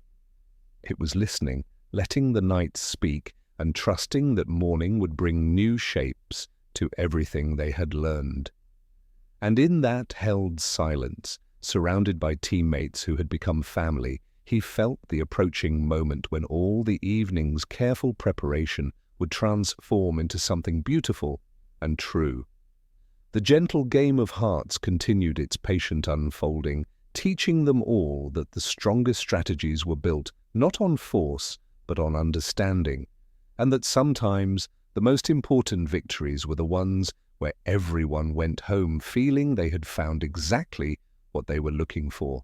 The night deepened around them like water finding its level, and with it came a moment when Sumo's usual brightness flickered like a candle touched by an unexpected breeze. He had positioned himself at the first listening post with his characteristic quiet purpose, refilling paper cups and offering the gentle crinkle of wax paper like a soft beacon to anyone who needed reassurance. But Clarence noticed the way his friend's shoulders carried a weight that hadn't been there in the afternoon light, how his perpetual smile had become something he was holding up rather than something that simply lived on his face. The air carried the mingled sense of evening dew and distant barbecue smoke, and somewhere a radio played an old song that seemed to drift on the breeze like a familiar spirit. Sumo moved through his tasks with careful precision, arranging cups, checking supplies, ensuring everyone had what they needed before they knew they needed it. But there was a hesitation in his gestures that spoke of deeper currents, flowing beneath his steady surface. It was near Miller's Pond, where the wooden walkway narrowed and the boards held the memory of earlier rain, that Sumo's true nature revealed itself most clearly. A small boy from David's team, Noah, with careful hands and shy eyes, misjudged the slick planks and folded to one knee with a soft, helpless sound. He didn't cry out, not really. He just went quiet in that way fear sometimes teaches you to do, as if making less noise could keep you from taking up too much space in the world. Sumo heard silence the way some people hear alarms. He was moving before anyone asked, not rushing, not dramatic, just arriving with the inevitability of sunrise. He crouched so his face was level with Noah's, the light from a nearby lantern touching his features in a way that made his kindness look like something the night had been waiting to reveal. "Hey," Sumo said softly, offering an elbow rather than a hand, because elbows are sturdy and honest. "Want to lean on me while you test your foot?" Noah nodded, and Sumo waited, not to fix, but to hold. He took the weight gradually, letting the boy decide how much to give, adjusting in small increments the way people do when they understand that help is a conversation rather than a rescue. When Noah tried to stand and wobbled, Sumo stayed put. When Noah tried again, Sumo moved with him like a tide that knows the shore's shape better than the shore itself. A tag could have happened there, easy and clean. Players from both teams hovered near the boundary, ready to defend or advance. but no one took advantage. The game flowed around the small act like a river splitting to pass a rock, then rejoining as if it had always meant to be two things at once, kind and continuous. When Noah made it to solid ground with a surprised laugh at his own success, Sumo didn't clap or cheer. He simply checked the boy's laces, tightening them with the careful double knot that never came undone, then tapped the toe of Noah's sneaker with two knuckles, a gentle blessing disguised as practicality. Later, when the teams had gathered near their respective territories for a quiet moment of regrouping, Sumo sat heavily on the grass beside their willow tree. His hands, which usually moved with such confident purpose, now rested still in his lap like birds that had forgotten how to fly. The flag of gentle understanding moved softly above them, its painted open hand catching the lantern light with quiet radiance. "What if I let everyone down?" he said quietly, the words emerging like something he had been carrying for hours without knowing how to set it down. "What if when it really matters, I'm not strong enough to protect what we've built together?" The question hung in the air between them, not demanding an immediate answer, but asking for the kind of listening that goes deeper than words. Sarah moved closer without speaking, her presence offering the same gentle comfort she brought to every lonely heart she encountered. Tommy began humming softly, not Clarence's grandmother's tune, but something of his own that seemed to gather scattered courage back into wholeness. Maya settled beside Sumo with the natural authority of someone who understood that leadership meant creating space for others to discover their own strength. "Tell me what strength looks like to you," she said, her voice carrying the warmth of genuine curiosity rather than correction. Sumo's hands moved to the straps of his backpack, touching the familiar weight of supplies he carried for others without being asked. "I thought it meant being the one who could carry everything," he said slowly. "Being big enough and steady enough that nobody else had to worry. But I break things sometimes, not on purpose. I just forget how strong I am. I hold the door and it slams. I hug and someone squeaks because I didn't realize they were small. What if I do that to the game? What if being strong isn't enough?" Jeff looked up from his notebook, his analytical mind engaging with the question in a way that honored rather than dismissed the fear behind it. "Maybe strength isn't about carrying everything," he said thoughtfully. "Maybe it's about knowing when to let others help carry things with you. And maybe it's about remembering that the strongest thing you can do is choose to be gentle."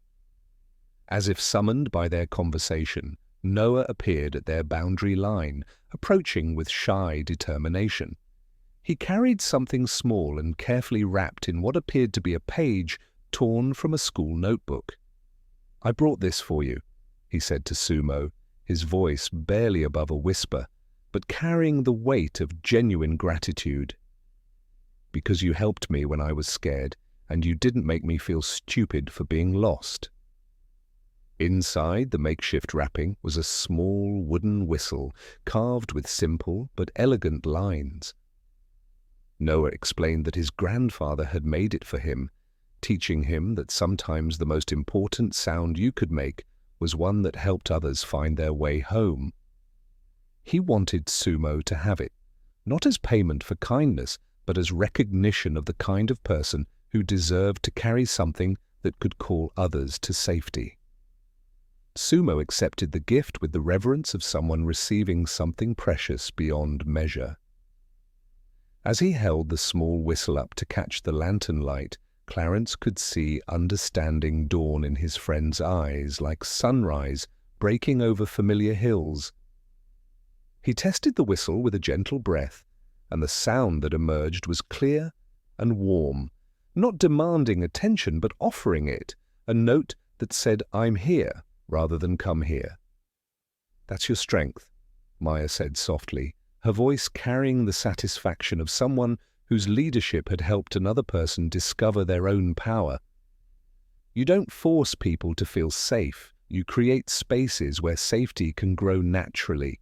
You're not too strong, Sumo. You're strong in exactly the right way. The evening air carried the whistle's gentle note across the field, and from the distance came answering sounds. Not competitive calls, but friendly acknowledgments, the musical conversation of children who had learned to communicate through beauty rather than strategy. Clarence felt the invisible threads connecting all the players pulse with warmth, and he understood that Sumo's gift wasn't his size or his ability to carry heavy things. It was his courage to remain gentle in a world that often mistook gentleness for weakness. As fireflies began their ancient dance among the trees, their soft light creating constellations of possibility in the gathering darkness, Sumo settled back into his natural role with renewed understanding. The game was teaching them all that true strength wasn't about being invulnerable, it was about being trustworthy, about being the kind of person others could turn to when they needed to remember their own courage.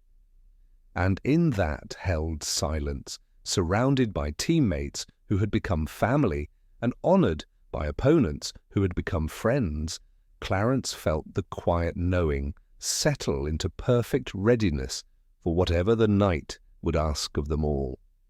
They were learning to be the kind of people who could protect precious things with open hands, who could seek without taking, who could find without diminishing what they discovered.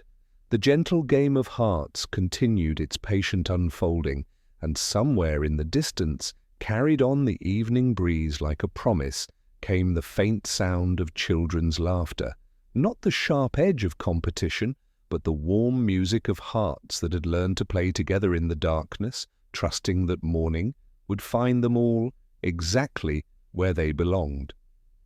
The whistle's gentle note seemed to settle into the evening air like a blessing finding its home, and with it came a shift that Clarence felt in the deepest part of his quiet knowing.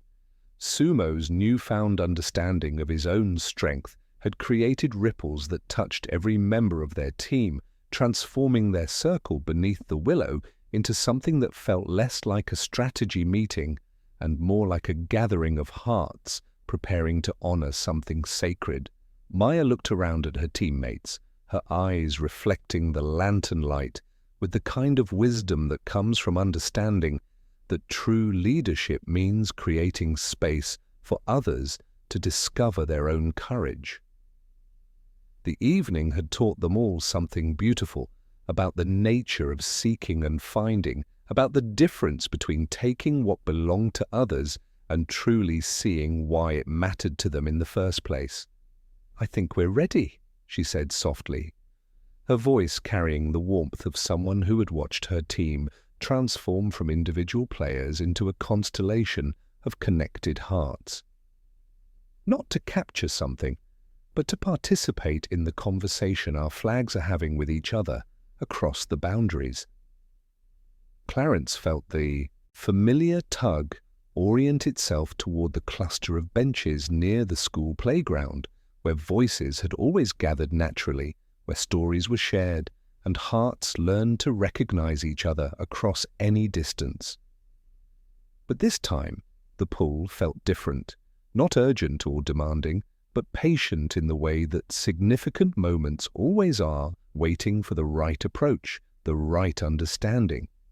Jeff consulted his transformed notebook one final time, his strategic mind now working in perfect harmony with the invisible threads that connected all, seeking to its deeper purpose. "3 of us," he suggested quietly, his pencil tracing gentle curves rather than sharp angles. Moving like a story being told rather than a mission being completed. The selection felt as natural as breathing. Clarence would approach with his gift for sensing not just where things were hidden, but why they had chosen their particular sanctuary. Sarah would serve as the bridge between seeking and protecting, her natural ability to help others feel included, ensuring that any encounter would unfold with mutual respect. Tommy would maintain their connection to home, his attunement to subtle signals, keeping them grounded in their own values while they moved through unfamiliar territory. They prepared with ceremonial care, understanding that they were undertaking something sacred rather than strategic. Sumo offered water and gentle encouragement, his wooden whistle now resting against his chest like a talisman of strength that came from choosing gentleness. Maria shared a quiet blessing, disguised as a story about children who learned that the greatest adventures were the ones where everyone returned home with their hearts more open than when they left. As they prepared to leave their sanctuary, Clarence touched the willow's bark with gratitude, feeling the ancient tree's patient strength flow through his fingertips. Their flag of gentle understanding moved softly above them, its painted open hand catching the lantern light like a promise being renewed with each gentle breath of evening air. They moved across the field not with the urgent purpose of hunters, but with the patient grace of pilgrims approaching something holy. The night air carried the mingled scents of evening dew and distant barbecue smoke, and somewhere a radio played an old song that seemed to drift on the breeze like a familiar spirit guiding them forward through the gathering darkness. The community garden whispered with gentle life as they passed through its winding paths, the bean vines creating natural curtains that invited quiet observation rather than hurried passage. Tommy paused occasionally to listen to the subtle sounds that revealed the emotional temperature of the night, the soft murmur of other players moving with similar reverence, the distant laughter of children who had learned to communicate through beauty rather than competition. As they approached the invisible boundary that separated their territory from David's, Clarence felt the quiet knowing settle into perfect clarity. Beyond the school playground, the golden flag waited in its chosen sanctuary, surrounded not by guards but by the same kind of protective love that surrounded their own precious symbol.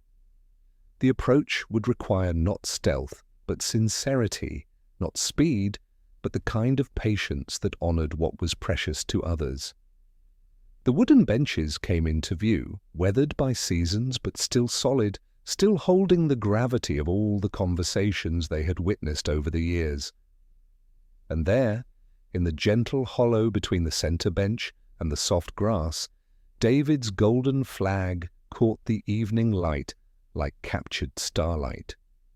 The silver lantern embroidered at its center seemed to pulse with quiet life, asking not to be taken, but to be truly seen, truly understood. But they were not alone in their discovery. A girl with gentle eyes and an artist's careful attention to detail sat on the nearest bench, her notebook open on her knees as she sketched something by the light of a small flashlight. She looked up as they approached, her face showing not alarm, but the kind of curiosity that comes from recognizing kindred spirits rather than opponents. "I wondered when you'd find us," she said quietly, her voice carrying welcome rather than challenge. "I'm Emma. I've been drawing the way your flag looks from here, how the light moves through it like water through colored glass. It's beautiful." Sarah stepped forward with her natural gift for creating connections across any boundary. "We came to understand," she said simply, "to see why your flag chose this place, why it matters to you the way ours matters to us." Emma closed her notebook with reverent care and gestured toward the golden flag with the same respect she might show to a sleeping bird. "David says it represents leading each other home," she explained, "not just to bases or boundaries, but to the place where we remember who we really are. It lives here because this is where people come to share stories, to help each other find their way." Clarence knelt beside the flag, feeling the quiet knowing expand within him like ripples spreading across still water. This wasn't about capture at all. It was about recognition, about understanding that some treasures could only be truly found by those who knew why they were worth protecting in the first place. "May I?" he asked softly, extending his hands toward the golden fabric with the same reverence he would show to something infinitely precious. Emma nodded, and together they lifted the flag with careful ceremony. The silver lantern seemed to grow brighter as it moved, as if it understood that it was being carried by hands that honored its meaning rather than simply claiming its form. Tommy and Sarah flanked them as they began the journey back toward their own territory, moving in a procession that felt less like a capture and more like a sacred trust being passed from one heart to another. They crossed the boundary not as conquerors but as temporary guardians, carrying the golden flag with the same care they would want others to show their own precious symbol. When they reached the willow tree, they placed it gently beside their flag of gentle understanding, and for a moment the two symbols seemed to glow with shared recognition, the open hand and the silver lantern speaking to each other in a language that transcended words. The evening had taught them something profound about the nature of seeking and finding, about the difference between taking what belonged to others and truly understanding why it mattered to them. As they settled beneath the willow with the two flags breathing softly in the night breeze, Clarence felt the invisible threads connecting all the players pulse with warmth and recognition. This was what the game was really about, not victory or defeat, but the gentle art of learning to see the world through each other's eyes, to protect what was precious while remaining open to the beauty that others chose to cherish, and in that held silence, surrounded by teammates who had become family and honored by the trust of those who had become friends.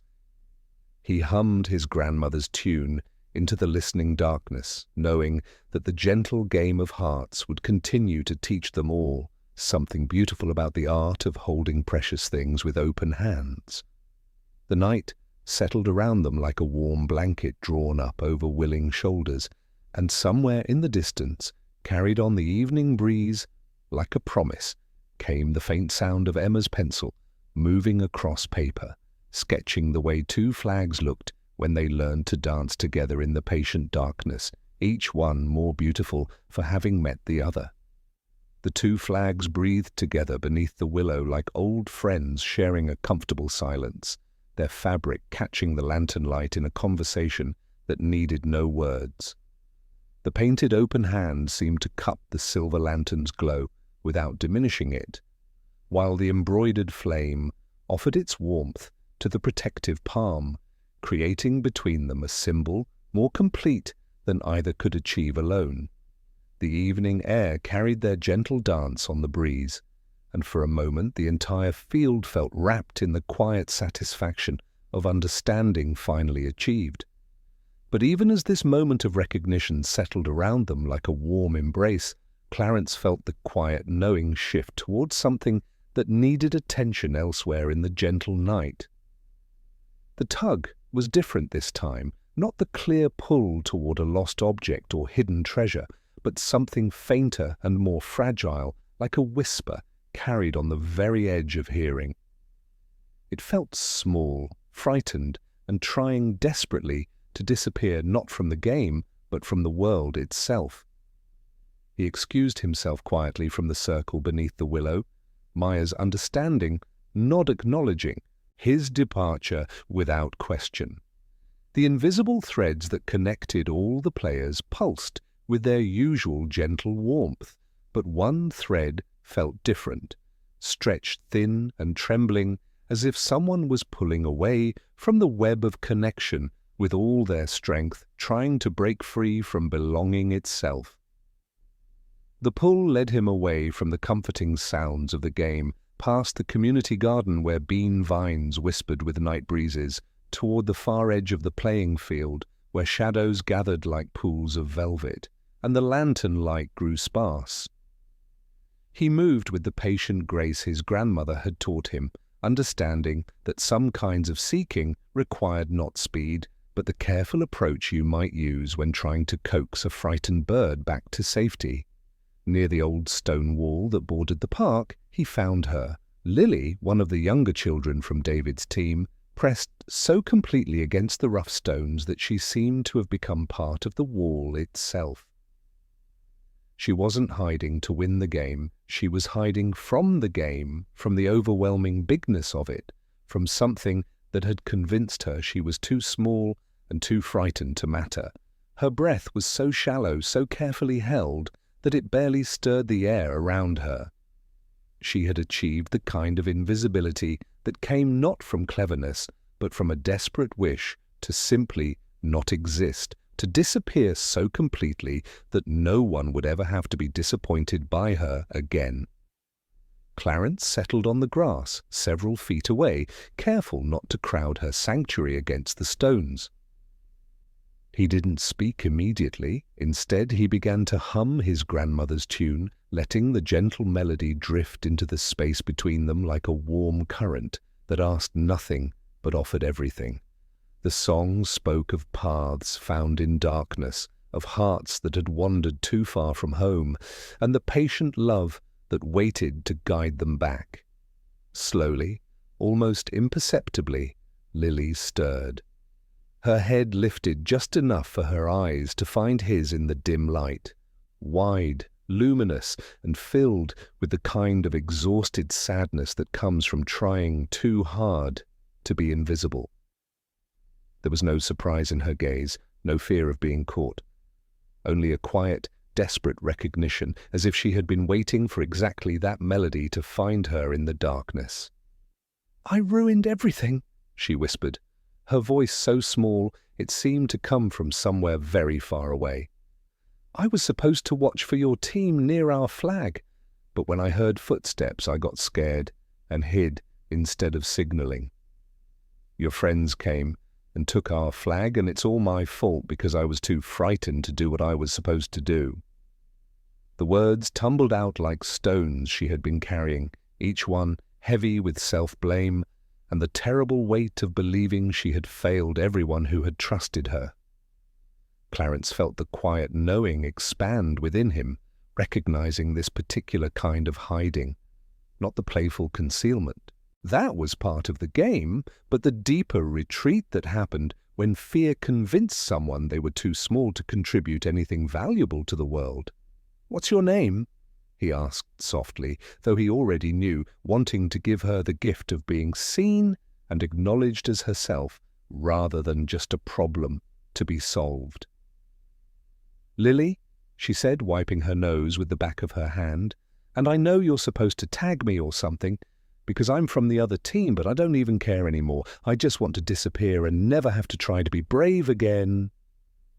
Clarence reached into his pocket and found the painted riverstone, the one with the tiny blue bird spreading its wings across the smooth surface. He held it out to her, not as a prize or distraction, but as an offering of understanding. "You know what I think happened," he said gently.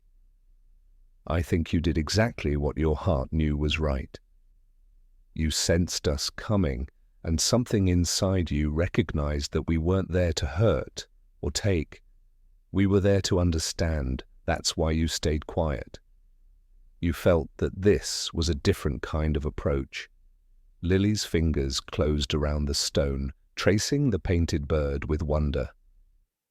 "But I didn't signal," she said, confusion mixing with the first fragile hope he had seen in her eyes. "I was supposed to warn everyone." "Maybe the warning wasn't supposed to be a sound," Clarence suggested. "Maybe it was supposed to be recognition. You understood something important about our intentions, something that helped the whole encounter become beautiful instead of just competitive." As if summoned by their quiet conversation, footsteps approached through the darkness. David Park moving with the patient grace of someone who had been looking for exactly this spot. He settled beside Lily against the stone wall, his presence carrying the gentle authority of a leader who understood that his most important job was helping others discover their own worth. "There you are," he said softly, his voice warm with relief and affection. "Emma told me what happened at our flag, how your friends from Maya's team approached with such respect, how they understood what our lantern meant before they ever touched it. She said it felt less like losing something precious and more like sharing it with people who would honor its meaning." Lily looked up at him with surprise, as if the idea that her perceived failure might actually have been a gift had never occurred to her. "But I didn't stop them," she said, her voice wavering between confusion and dawning hope. David smiled with the wisdom of someone who had learned that the most important victories were often invisible to those who achieved them. "You did something better than stopping them," he said. "You recognized their hearts. Because of your stillness, because of your deep listening, the whole encounter became something that brought our teams closer together instead of driving them apart." Sumo appeared at the edge of their gathering, moving with his characteristic quiet purpose. He didn't announce himself or intrude, but simply settled nearby and began unpacking cups of water and sandwiches wrapped in wax paper, creating a small sanctuary of care around Lily's hiding place. The wooden whistle rested against his chest, catching the distant lantern light like a promise of guidance whenever it might be needed. "Sometimes," Clarence said gently, watching Lily's understanding grow like dawn breaking over familiar hills, "the most important thing you can do is trust what your heart tells you, even when it doesn't look like what everyone else expects. You felt that we were coming to learn rather than to take, and you made space for that learning to happen naturally." Jeff appeared next, his notebook tucked under his arm, but his analytical mind now working in harmony with the deeper currents of empathy that flowed through their entire group. "I used to think courage meant having a plan for everything," he said quietly. "But I'm learning that sometimes the bravest thing you can do is trust your instincts, even when they tell you to be still instead of taking action." As more children gathered around their spontaneous circle, Sarah with her gift for making others feel included, Tommy with his natural attunement to emotional weather, Emma with her artist's eye for seeing beauty in unexpected places, Lily began to understand that she hadn't failed at all. She had simply played the game with a different kind of wisdom, one that recognized the deeper purposes flowing beneath its surface. "The flags are still there," Maya said as she joined their gathering, her leadership creating space for everyone to feel valued and heard. Both of them resting together under our willow like old friends, sharing stories. "What you helped create, Lily, is something more beautiful than winning or losing. You helped us all learn what it means to approach precious things with open hearts." Lily looked around at the circle of faces, no longer seeing opponents and teammates, but simply other children who had all discovered something beautiful about themselves through this gentle game that taught them to see the world through each other's eyes. The painted stone rested warm in her palm, the bluebird's wings catching the lantern light like a small promise of flight. "Can I come back to the game?" she asked softly, her voice carrying genuine curiosity rather than fear. "I think I understand now what kind of watching it needs." David nodded with the satisfaction of someone whose leadership had helped another person discover their own unique gifts.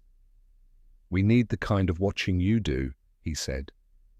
"The kind that sees intentions before actions, that recognizes hearts before strategies. That's not hiding from the game, that's playing it exactly the way it's meant to be played."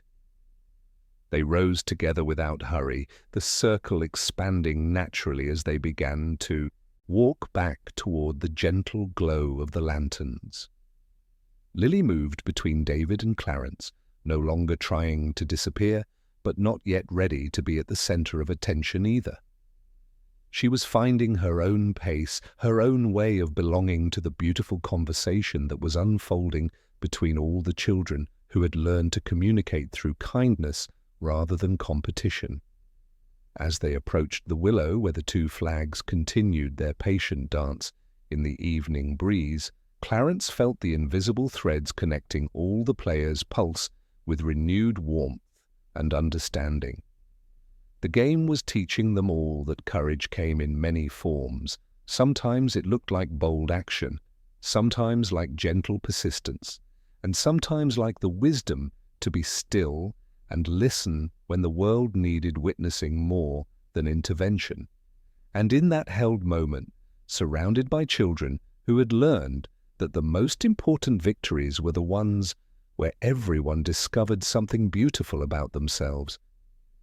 He hummed his grandmother's tune into the listening darkness, knowing that other voices would join the melody and create harmony that would carry them all toward whatever gentle conclusion the night was preparing to reveal. The stone wall stood patient behind them, no longer a place of hiding, but a witness to the moment when a frightened heart remembered how to trust its own wisdom and rejoin the gentle game of seeking and finding that connected all souls who chose to play with open hands and listening hearts. The return to the willow felt like a gentle river finding its way back to the sea, carrying with it all the small treasures it had gathered along its winding journey. Lily walked between David and Clarence, no longer trying to disappear into the shadows, but not yet ready to stand at the center of attention either. She moved with the careful grace of someone who had discovered that belonging didn't require her to be anything other than exactly who she was, her fingers still tracing the painted blue bird on the smooth stone, as if learning its wings by heart. The two flags waited beneath the ancient tree like old friends who had been sharing comfortable conversation while everyone was away. Their fabric moved together in the evening breeze, the painted open hand seeming to cup the silver lantern's glow without diminishing it, while the embroidered flame offered its warmth to the protective palm.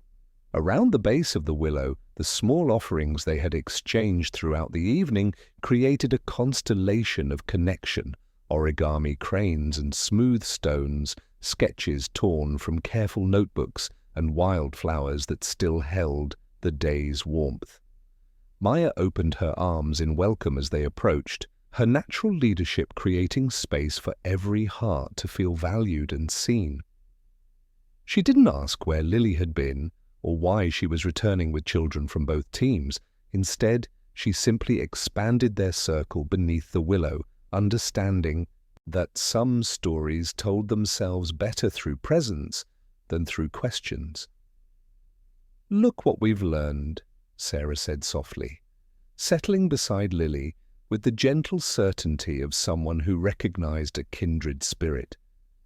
"The game taught us that sometimes the most important thing you can do is trust what your heart tells you, even when it doesn't look like what everyone else expects." Jeff closed his notebook with the deliberate care of someone folding a map after finally understanding where he was. His pages, once filled with tactical diagrams and defensive strategies, now showed something that looked more like a chart of connections, gentle lines linking heart to heart, arrows that pointed not toward objectives, but toward understanding. "I kept trying to plan for every possibility," he said thoughtfully. "But I think the real strategy was learning to plan for kindness instead." Sumo arranged cups of water and sandwiches wrapped in wax paper with the quiet devotion of someone who understood that care was a language that needed no translation. His wooden whistle caught the lantern light as it rested against his chest, no longer a tool he feared to use, but a promise he was ready to keep. "I used to think waiting was what you did when you couldn't figure out what action to take," he said, his voice carrying the weight of new understanding. "But maybe waiting is the action. Maybe the most powerful thing you can do is create space for something beautiful to emerge naturally. The evening air carried with it that particular quality of listening that comes when darkness opens spaces for understanding that daylight couldn't quite accommodate.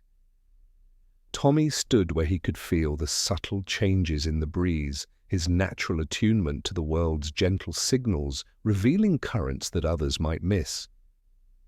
"The night feels different now," he observed quietly. "It's not asking for more movement.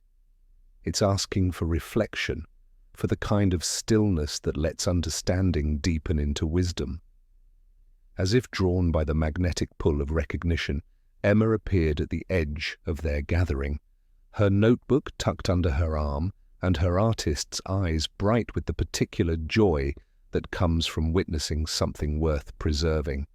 She settled on the grass with the natural grace of someone who understood that true friendship meant showing up without needing to be invited. "I've been sketching all evening," she said softly, opening her notebook to reveal pages filled with gentle observations captured in pencil and charcoal. The way people move when they're trying to understand rather than conquer. The way flags look when they're dancing together instead of competing. The way faces change when hearts recognize each other across boundaries. David Park joined their expanding circle, moving with the quiet satisfaction of someone who had watched his own team discover the same truths Maya's players were learning. "When we saw how you approached our flag," he said, his voice warm with shared understanding, "not as a prize to be stolen, but as a symbol to be honored, it changed everything. It made us trust that the game was about more than just winning." Maria emerged from the shadows, carrying something wrapped in soft cloth, her perfect memory having preserved not just the events of the evening, but their deeper significance. "I brought something to share," she said quietly, unwrapping what appeared to be a simple wooden box, worn smooth by countless hands and glowing with the patina of love and use. Inside the box, nestled in faded velvet, lay a collection of objects that told the story of every game that had ever been played in this neighborhood. Marbles worn smooth by decades of play, a whistle that had called children home for 50 years, photographs of teams that had learned to compete with honor and celebrate with generosity. Each object carried the weight of memory and the promise of continuation. "Every summer, children discover the same thing," Maria said, her voice carrying the wisdom of all the stories she had collected and preserved. "That the real treasure isn't in taking what belongs to others, but in learning to protect what's precious, while remaining open to the beauty that others choose to cherish." Tonight, you've joined something ancient and ongoing. Clarence felt the quiet knowing settle into perfect contentment as he looked around the circle of faces illuminated by gentle lantern light. Lily no longer tried to disappear, but watched the world with curious eyes that had learned to trust their own seeing. Sumo's strength had transformed into something beautiful, a deep confidence in his ability to create spaces where others could discover their own courage. Jeff's analytical mind had learned to embrace the invisible threads that connected all seeking to its deeper purpose. A small moth arrived, drawn by light, but unpanicked by its nearness. It touched the silver lantern stitching, then the painted palm, then circled once and settled on the grass between the two flags, exactly in the place where their shadows had been pointing. Its wings made a sound like pages turning, as if it carried messages between the symbols that only night creatures could deliver. "Sometimes," Clarence said softly, his voice barely above the willow's gentle whisper, "the best way to find something isn't to chase it down, but to wait for it to reveal itself when it feels safe enough to be seen." Tonight, we learned that patience isn't the absence of power, it's the presence of wisdom. Mrs. Henderson's distant whistle began to sing across the field, but not with the sharp urgency of competition. Instead, it carried the gentle notes of recognition, acknowledging that something beautiful had been accomplished, something that couldn't be measured in captured flags or tactical victories, but only in the connections that had been forged between hearts, learning to see each other clearly. As parents began to call children home, their voices carrying on the evening breeze like friendly spirits, the two flags continued their patient dance in the night air. They were no longer symbols of opposition, but beacons of shared commitment to protecting what was precious while remaining open to the beauty that others chose to cherish. The game had taught them all that sometimes the most profound victories were the ones where everyone discovered something beautiful about themselves, where waiting became a form of action, where stillness served purposes deeper than any strategy could achieve. And in learning to wait with open hearts, they had discovered that the invisible threads connecting all seekers to their purpose were stronger than any boundary, more enduring than any single game, more beautiful than any prize that could be captured and taken home. In that held silence, surrounded by children who had learned to communicate through kindness rather than competition, Clarence hummed his grandmother's tune into the listening darkness, knowing that other voices would join the melody and create harmony that would carry them all toward whatever gentle conclusion the night was preparing to reveal. The ancient game of seeking and finding continued its patient unfolding, teaching them that some treasures could only be discovered by those who approached with open hands and listening hearts. The gentle whistle's call seemed to gather the evening's scattered moments into something complete and whole, like a patient hand collecting fallen petals to press between the pages of memory. Children began to emerge from their various territories across the field, moving not with the urgent energy of competition concluded, but with the satisfied pace of people who had discovered something valuable about themselves and wanted to carry it carefully home. But even as the gathering beneath the willow expanded with players from both teams, Clarence felt the familiar tug orient itself toward something that needed gentle attention. The invisible thread was thin, almost translucent, but persistent, not the sharp pull of fear or the urgent call of something lost, but the quiet ache of being present yet unseen, of moving within the current of connection without truly feeling part of the flow. His quiet knowing led him past the comfortable clusters of children, still recounting moments of discovery, past the gentle conversations about flags and friendship, to a small figure perched on the very edge of the field near the row of weathered picnic tables. Clara sat with her knees drawn up to her chin, her hair catching the last traces of lantern light like spun gold, her presence so still it seemed she might dissolve into the gathering shadows if no one remembered to look for her. She wasn't crying, nor did she seem outwardly distressed. It was a more subtle kind of sadness, the quiet melancholy of someone who felt she had witnessed a grand adventure without truly being part of it. Throughout the evening, Clara had moved with shy grace, always on the periphery, observing more than participating, believing perhaps that her contribution would be too small to matter in the grand choreography of the game.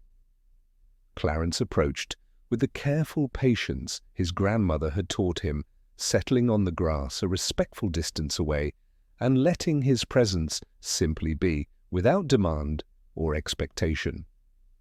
The crickets began their rhythmic song, and somewhere a single firefly blinked into existence like a small star born of the gathering dusk.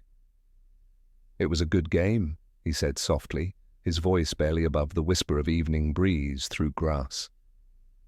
Clara stirred, her head turning slowly until her luminous eyes met his for a fleeting moment before dropping to trace invisible patterns on the ground.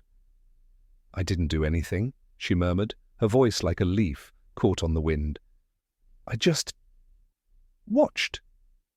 Clarence felt the quiet knowing expand within him, recognizing the deep ache of invisibility that often accompanied such gentle observation. He picked up a small, smooth pebble from beside him, turning it over in his fingers as he considered his words. "Watching is a very important thing," he said, letting the truth settle into the space between them. "Sometimes the people who watch the closest are the ones who see the most. And sometimes seeing is the bravest thing of all." He thought of all the small moments that had woven themselves into the evening's larger tapestry. Sumo's quiet support, the origami crane left as a gift, the way the flags had learned to dance together. "When I'm trying to find something that's hidden," he continued, "I don't always look for the biggest, brightest sign. Sometimes the most important clues are very small, very quiet. Like the way someone's breathing changes when they're trying not to laugh, or how the air gets still when someone is listening with their whole heart." Clara looked up again, curiosity slowly overcoming shyness. "Did you see me watching?" she asked, a faint blush touching her cheeks. "I did." Clarence nodded, his smile warm as candlelight. "And I noticed something special about the way you watch. You see not just where people are, but how they feel. You notice the quiet kindnesses that happen when no one else is looking." He extended his hand, offering her the smooth pebble. "This stone doesn't shout or boast. It just sits quietly and holds the memory of the river that made it smooth. You're like that, Clara. You hold the quiet memories of kindness, and that makes you very strong." As Clara accepted the pebble with reverent fingers, movement at the field's edge caught Clarence's attention. There, pressed against the chain-link fence that bordered the park, stood another figure, a girl with careful eyes and hair pinned back with a ribbon the color of rainwater. She wasn't from either team, but she had been watching, her hands gripping the metal diamonds, as if the fence were a window to a world she wasn't sure she was allowed to enter. "Iris," Clarence said gently as they approached the fence together, Clara walking beside him with newfound confidence. "I'm Clarence. We saw you watching." The girl at the fence shifted slightly, one hand moving to her pocket, where something rattled softly, perhaps a shell or a small charm. "I like seeing how people figure out where to stand," she admitted, her sentences bumping into each other like shy children meeting for the first time. "And how they know when to move. I try to guess it. Sometimes I get it right."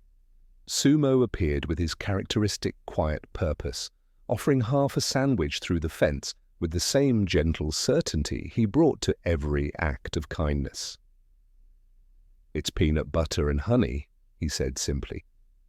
"The bread is soft." "It's okay if you say no," as Iris accepted the offering with wonder at kindness that required nothing in return. She asked, "What did it look like?" "Up close, the flags?" "Like they were listening to each other," Clara said softly, surprising herself with her own voice. "Like someone holding a lamp and someone holding out a hand." "I can't run fast," Iris whispered suddenly, as if the admission had rushed ahead of her courage. "My chest gets tight when people shout, and I'm better at seeing than being seen, but I tie ribbons to remember where I was brave before, so I can be brave there again later." Clarence smiled, remembering the weathered ribbon he had noticed weeks ago, still holding its knot with patient determination. "I saw one in the park," he said gently. "It's still there, still holding that earlier courage for you."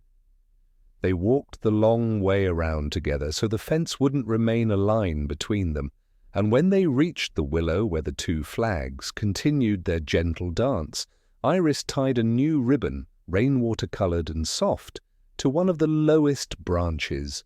She didn't make a wish, she made a memory in advance. "It's enough to be here," she said, barely audible. "It is," Clarence agreed, and Clara nodded with the quiet wisdom of someone who had learned that presence itself was a gift worth giving. As they walked Iris to Mrs. Patel's porch, where a patient lamp glowed like a small star, and as Clara discovered that her quiet observations had been not only seen but treasured, Clarence felt the invisible threads connecting all the evening's participants pulse with renewed warmth. The game had taught them that contribution came in many forms: bold action and gentle presence, loud courage and quiet wisdom, the strength to lead and the grace to witness. And in that held moment, surrounded by children who had learned that every heart had its own way of belonging, he hummed his grandmother's tune into the listening darkness, knowing that other voices would join the melody and create harmony that would carry them all toward whatever gentle adventures tomorrow might bring. The ancient game of seeking and finding continued its patient unfolding, teaching them that sometimes the most important discoveries were not about finding what was lost, but about helping gentle souls realize they had never truly been hidden, only waiting for the right eyes to see them clearly, and the right hearts to welcome them home. The night deepened around them like a warm, understanding presence, and the gentle sounds of the neighborhood settling into sleep began to weave a new kind of quiet. As Clarence walked Clara to her front door, the small, smooth pebble still clutched in her hand like a newly discovered treasure, he noticed how her eyes now held a luminous quality that reflected the porch light with newfound confidence. "Thank you," she whispered, her voice stronger than he had heard it all evening. "For seeing me. For helping me see too." Clarence simply smiled, understanding that some gifts were best given and received without many words. He watched until her light went out, then turned to walk the familiar path home, but as he reached the corner of his own street, he noticed a light still burning in Jeff's window, not the focused glow of a desk lamp, but a wider, a more diffused light that suggested a restless energy that hadn't yet found its release. He found Jeff sitting on his front porch steps, his notebook open on his knees, but his pencil lay abandoned beside him. His brow was furrowed with a deeper kind of worry that seemed to pull at the corners of his mouth, and the air around him felt thick with unspoken questions, with the quiet hum of a mind grappling with something that refused to fit into any of its carefully drawn diagrams. "Can't sleep?" Clarence asked softly, settling beside him on the cool concrete. Jeff jumped, startled, then relaxed, as he recognized his friend. "Oh, hey, no, not really. My brain just keeps playing the game over and over, but not the way it really happened." He gestured vaguely at his notebook, pages filled with tactical diagrams that now seemed like artifacts from a different kind of thinking. "I keep trying to figure out what I missed. What I should have done differently, what I should have known." Clarence felt the quiet knowing expand within him, recognizing this particular kind of inner struggle. "What do you mean, not the way it really happened?" he prompted gently, picking up Jeff's abandoned pencil and turning it over in his fingers. Jeff sighed, a long sound that seemed to carry the weight of all his unspoken anxieties. "I had it all mapped out, you know, every possible scenario. How to defend our flag, how to approach theirs. I had contingencies for everything, but then you brought their flag back, and Lily came back, and it was all so different from what I expected. Better, yes, but unplanned, unpredictable." He ran a hand through his hair. "What if I can't trust my plans anymore? What if the world is always going to be more complicated than I can draw?" The confession hung in the evening air, and Clarence understood that Jeff wasn't worried about losing the game. He was worried about losing his sense of certainty, his ability to understand and navigate the world through the reliable lens of logic and careful preparation. The world is always more complicated than any one map can show, Clarence said softly, his voice carrying the calm wisdom his grandmother had taught him. But that's not a bad thing, Jeff. That just means there's always more to discover, more to learn, more to love. Without thinking, he began to sketch in the blank space at the bottom of Jeff's page, not a diagram, but a simple, flowing line. A river, curving and winding, finding its own path around unseen obstacles, reflecting the moon and stars above. Your plans are like a riverbed, Clarence explained gently.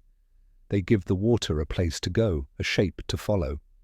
But the water itself, that's the game, the people, the feelings.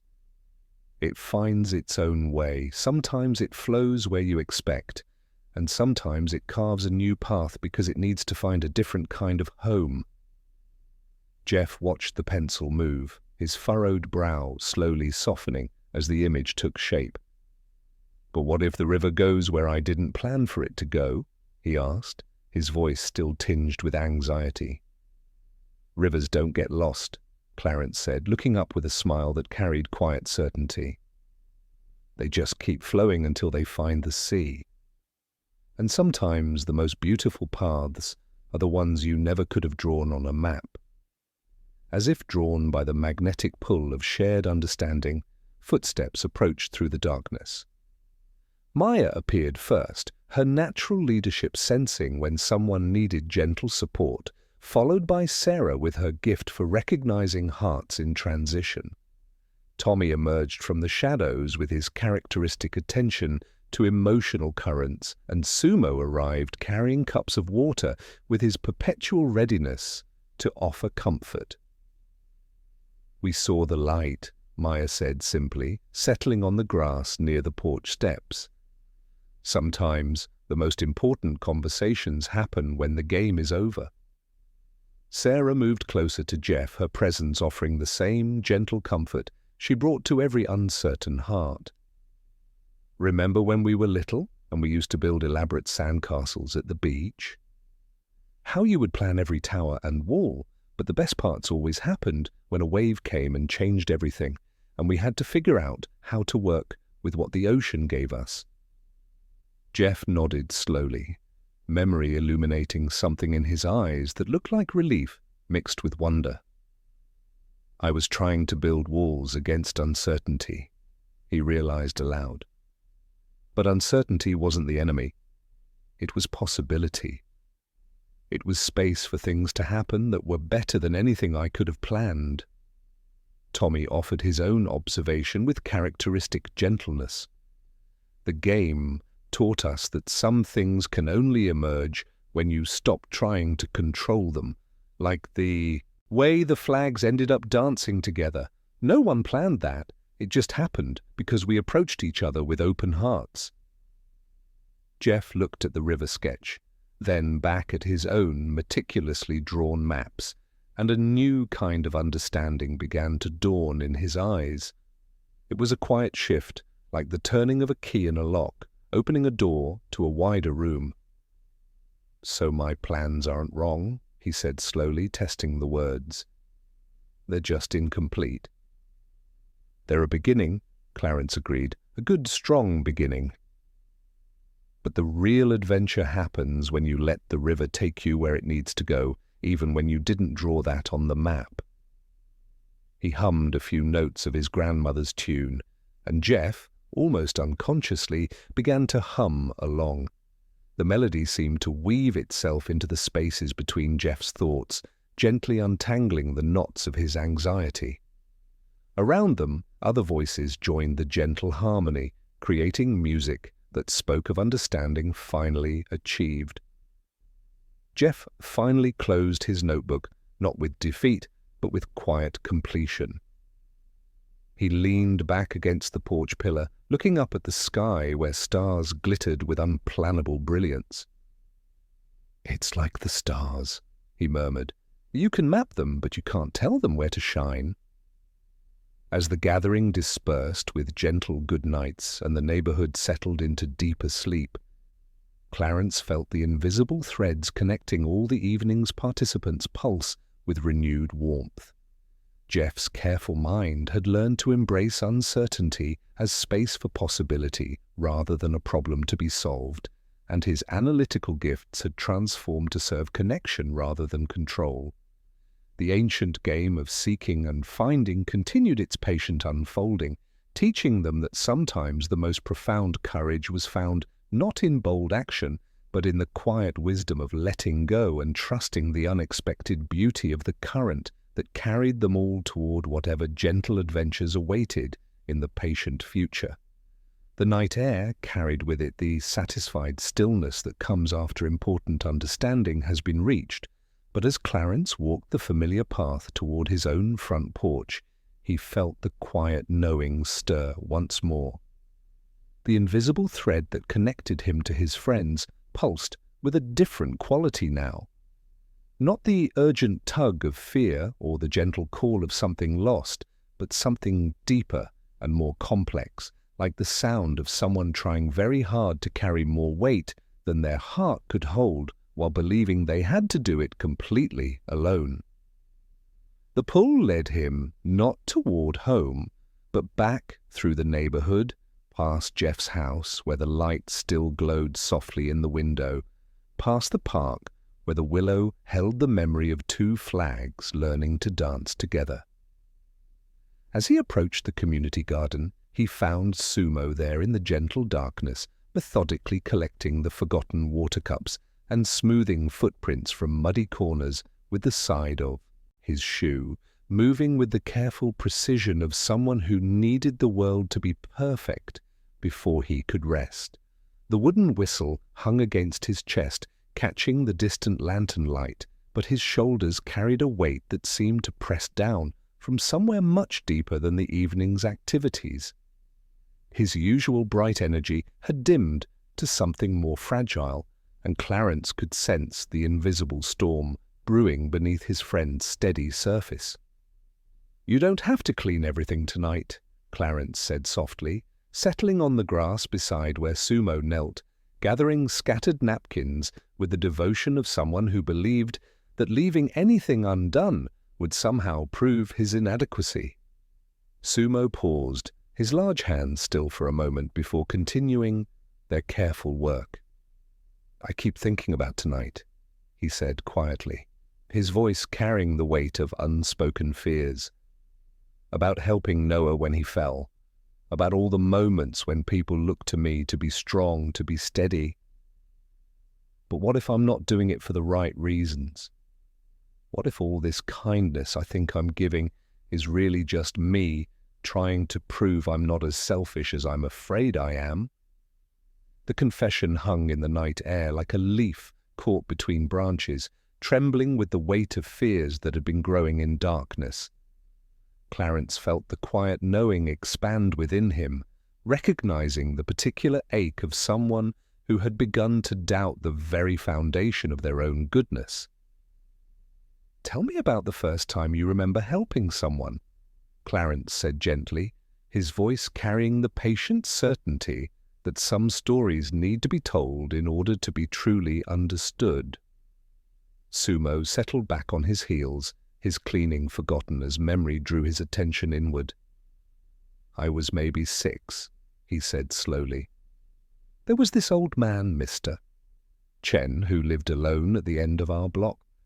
His groceries were always too heavy for him, but he was too proud to ask for help. So I started just appearing when he was walking home from the store. Not asking permission, just taking some of the bags and walking with him. He would grumble about kids these days, but he never told me to stop." "How did it feel?" Clarence asked, though he already sensed the answer in the way Sumo's voice had softened around the memory. "It felt like the most natural thing in the world," Sumo admitted, wonder creeping into his voice. "Like breathing, or like water flowing downhill. It wasn't something I thought about or planned. It was just what the moment needed." He paused, touching the wooden whistle with uncertain fingers. But what if that was just because I was too young to be selfish yet? What if kindness is something you lose as you get older and start thinking more about yourself? As if summoned by their quiet conversation, footsteps approached through the darkness. Mrs. Henderson appeared, moving with the unhurried grace of someone who had been drawn by the same invisible threads that connected all hearts in need of gentle understanding. Behind her came Maya, David, and several other children from both teams, their faces soft with the recognition that some conversations were too important to happen alone. "We saw you from the path," Maya said softly, settling beside them with her natural leadership, creating space for everyone to feel valued and heard. Sometimes the most important discoveries happen when the official events are over. Mrs. Henderson looked at Sumo with eyes that held decades of watching children grow into their own unique forms of wisdom. "I've been organizing games in this neighborhood for 20 years, she said, her voice carrying the weight of accumulated observation. "I've seen children who helped others because they thought it would make them look good. And I've seen children who helped others because they couldn't imagine doing anything else. You, Sumo, have always been the second kind." "But how can you tell the difference?" Sumo asked, his voice carrying the genuine confusion of someone whose natural generosity had never required conscious decision-making. David Park stepped forward with quiet authority, his own experience as a leader lending weight to his words. "The children who help for show always make sure someone is watching," he said gently. "They announce their kindness, make it visible, turn it into performance. But you refill water cups when everyone is focused elsewhere. You carry extra sandwiches not because you want credit, but because you've noticed someone might be hungry later." Sarah joined their expanding circle, her gift for recognizing emotional currents, adding warmth to the gathering. "True generosity doesn't question itself, Sumo," she said with quiet certainty. "It simply flows like water, finding its way to where it's needed most. The fact that you're worried about your motives is actually proof that your heart is in the right place."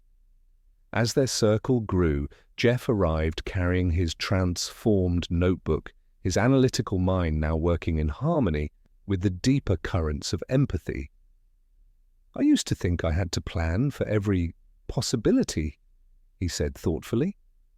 "But tonight I learned that some things can't be mapped in advance. Your kindness is like that. It doesn't follow a strategy. It responds to what's real, what's needed, in the moment it appears."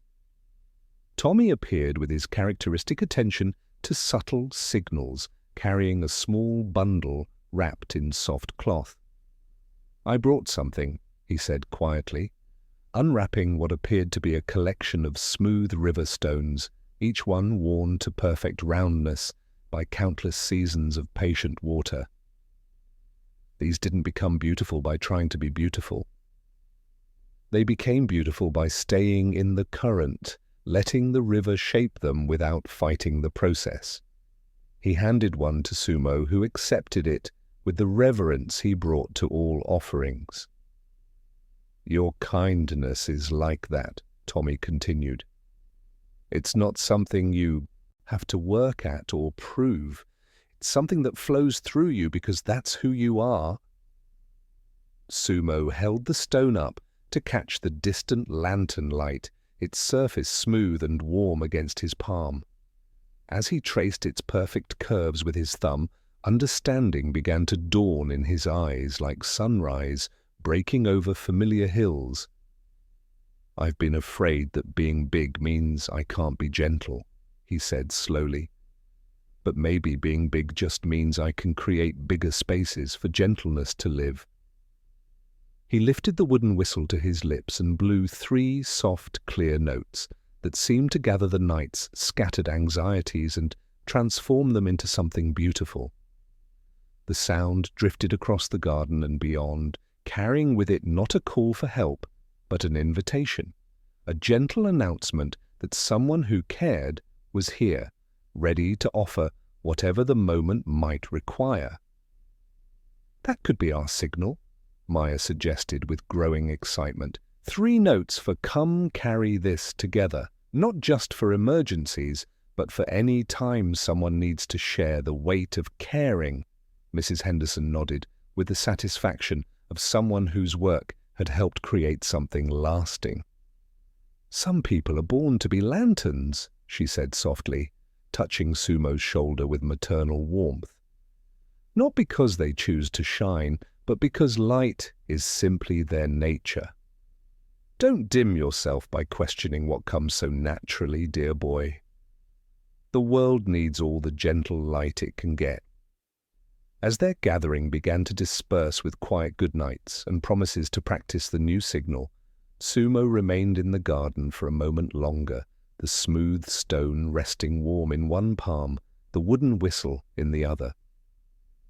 Clarence stayed beside him, feeling the invisible threads that connected all hearts learning to trust themselves, pulse with renewed warmth. "Tomorrow," Sumo said quietly, "when we help clean up the park, I want to try something, the 3-note signal, not just for me, but for anyone who needs to remember that strength is better when it's shared." Clarence hummed a few notes of his grandmother's tune, and Sumo joined in, their voices creating harmony that seemed to weave itself into the fabric of the night itself. They were learning that the most profound courage wasn't found in dramatic gestures, but in the quiet confidence to continue being exactly who you were meant to be, even when doubt whispered suggestions of inadequacy. The ancient game of seeking and finding continued its patient unfolding, teaching them that sometimes the most important discovery was not about finding something new, but about remembering something true that had always been there, waiting to be recognized and trusted once again. And in that held silence, surrounded by the gentle whisper of growing things and the distant promise of morning, Clarence felt the quiet knowing settle into perfect contentment, understanding that some treasures could only be discovered by those who had learned to carry their own light with humble hands.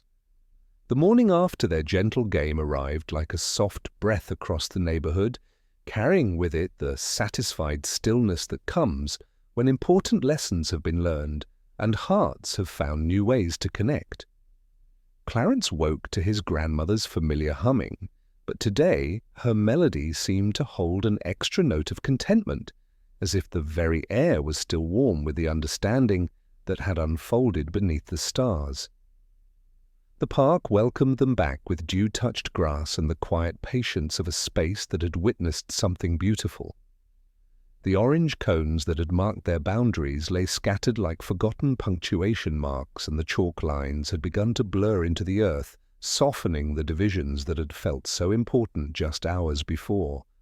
The field itself seemed to breathe with gentle satisfaction, holding the memory of flags that had learned to dance together and children who had discovered that seeking and finding were both acts of love. Sumo was already there when Clarence arrived, moving through the scattered remnants with the quiet devotion of someone tending a sacred space. His large hands worked with careful precision, not just collecting forgotten cups and smoothing trampled grass, but restoring the field with the same gentle attention he brought to every act of care. The wooden whistle rested against his chest, catching the morning light, like a promise he was ready to keep. He paused in his work, lifting the whistle to his lips, and blew 3 soft, clear notes that drifted across the quiet park. The sound wasn't urgent or demanding. It was simply an invitation, a gentle announcement that someone who cared was here, ready to share whatever the morning might require. It was the signal they had discovered together the night before. Come carry this together.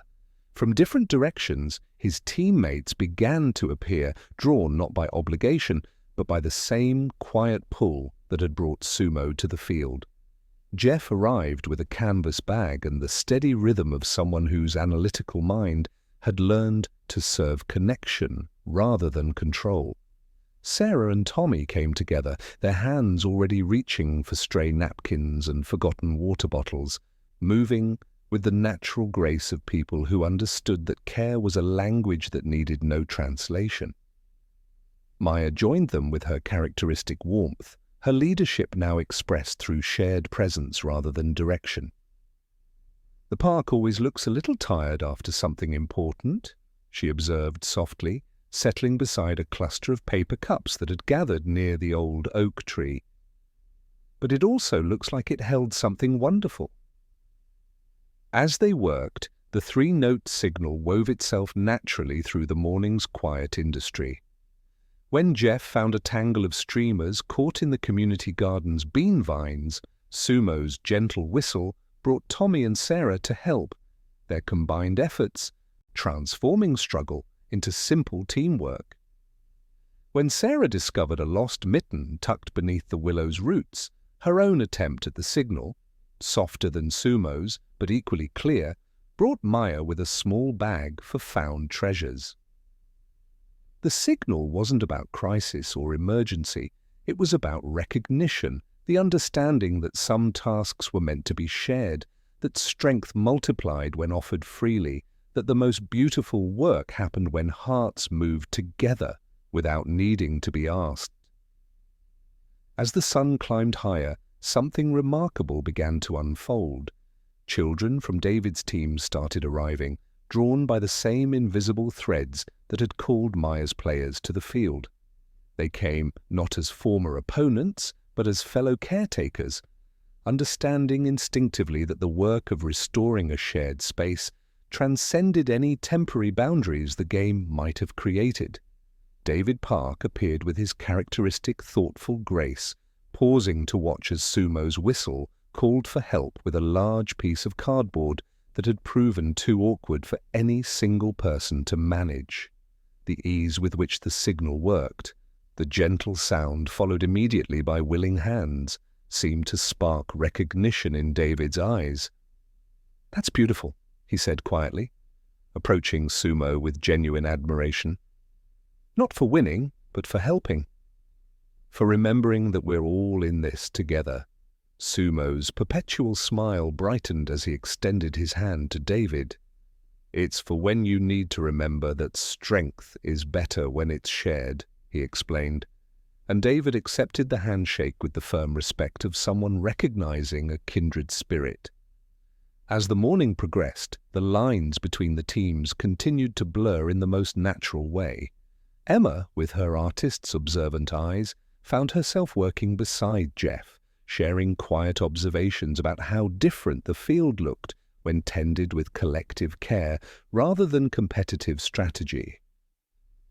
Lily and Clara discovered each other near the pond's edge, both carefully collecting smooth stones and sharing the painted treasures they had received the night before. The cleanup became something more than restoration. It became a gentle celebration of what they had built together.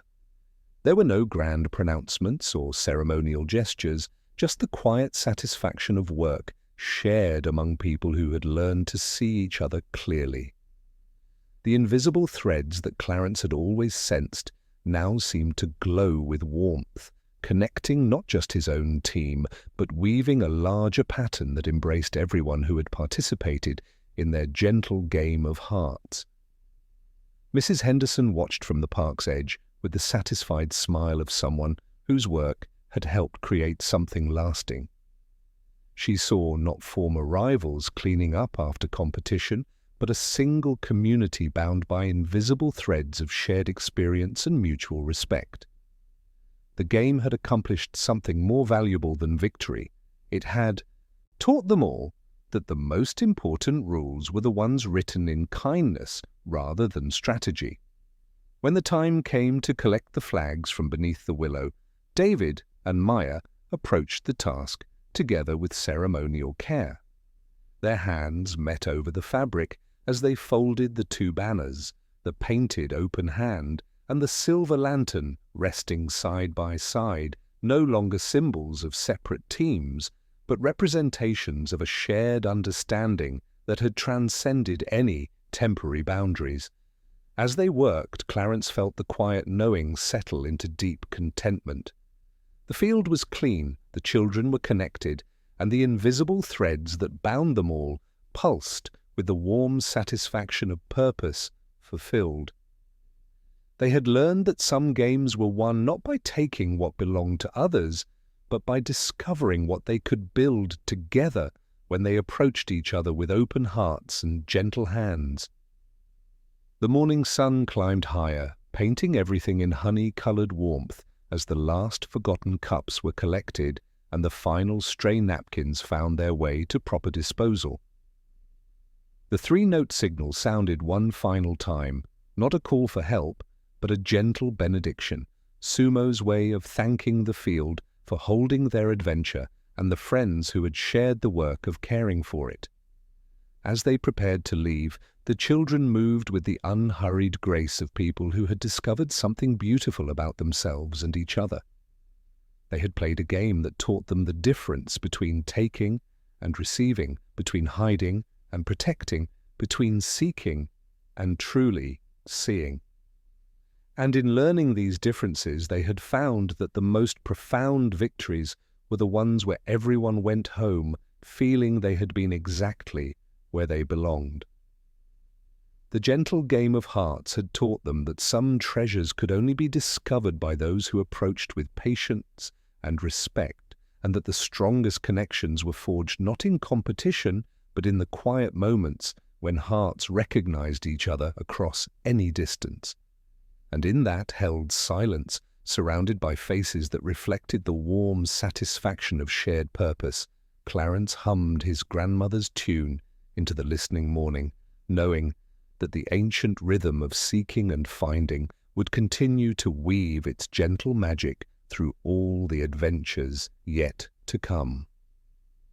The afternoon light stretched golden across the restored field, and with it came the satisfied quiet that follows work shared among friends who have learned to see each other clearly. The park breathed with gentle contentment, holding the memory of scattered cups gathered and trampled grass smoothed by careful hands. Children began to drift toward home in twos and threes, their voices carrying the warm satisfaction of purpose fulfilled. But Clarence felt the familiar tug orient itself toward something that needed attention, not urgent or demanding, but patient in the way that significant moments always are. Maria stood near the willow tree, her hands moving in small, searching circles over the grass where she had carefully placed the wooden box that morning. The ancient collection of neighborhood treasures, worn marbles, the old whistle, photographs of teams that had learned to compete with honor, had been her responsibility for as long as anyone could remember, passed down from her older sister, who had received it from the children before her. Now the space where it had rested showed only the faint impression in the grass, as if the box had simply decided to step out of the visible world for reasons only it understood. "It was here," Maria said softly, her voice carrying the particular confusion of someone whose perfect memory had never failed her before. "Right where the grass meets the willow's roots, where it would be safe but not forgotten. I checked on it twice while we were cleaning, and both times it was exactly where I left it." Jeff approached with his transformed notebook, his analytical mind engaging with the puzzle, while his newly learned wisdom kept him open to possibilities that couldn't be mapped in advance. He examined the ground with careful attention, noting the absence of any disturbance, any footprints or drag marks that might suggest the box had been moved by ordinary means. The mystery deepened as others gathered, each person adding their own observations to a picture that refused to make conventional sense. Clarence knelt where the box had rested, closing his eyes and letting the quiet knowing expand through the space like ripples across still water. But instead of the familiar tug toward a specific hiding place, he felt something different, a sense of patience, of transformation, of something that had chosen its own timing for reasons that lived deeper than simple concealment. "It's not lost," he said quietly, opening his eyes to find his friends watching with the trust that came from countless experiences of his gift proving reliable. But it's not hidden either, not in the usual way. It feels like it's becoming something new. Tommy's natural attunement to subtle changes in atmosphere confirmed Clarence's sensing. "The air feels different here," he observed, his voice carrying wonder rather than worry. "Not empty, but expectant. Like the moment before a surprise reveals itself." Sumo lifted his wooden whistle and blew 3 soft, clear notes, not a call for help, but an invitation for anyone who might have noticed something to join their gentle investigation. The sound drifted across the park, and within minutes, children from both teams began to appear, drawn by the same invisible threads that had connected them all during their game of hearts. David Park arrived with Emma close behind, her artist's eyes immediately taking in the scene with the careful observation that had captured so many meaningful moments in her sketchbook. "What can we do?" David asked simply, his leadership expressed through readiness to help rather than need to direct. Sarah's gift for emotional understanding added another layer to their growing comprehension. "What if it's not about finding the box?" she suggested gently, "but about understanding what the box was trying to teach us by changing?" As they pondered this possibility, movement at the field's edge caught their attention. Lily approached with careful steps, carrying something wrapped in what appeared to be her own sweater. Her face showed not guilt, but the kind of careful wonder that comes when someone has discovered something beautiful and wants to share it properly. "I think," Lily said softly as she reached their gathering, "I might know something about your missing box."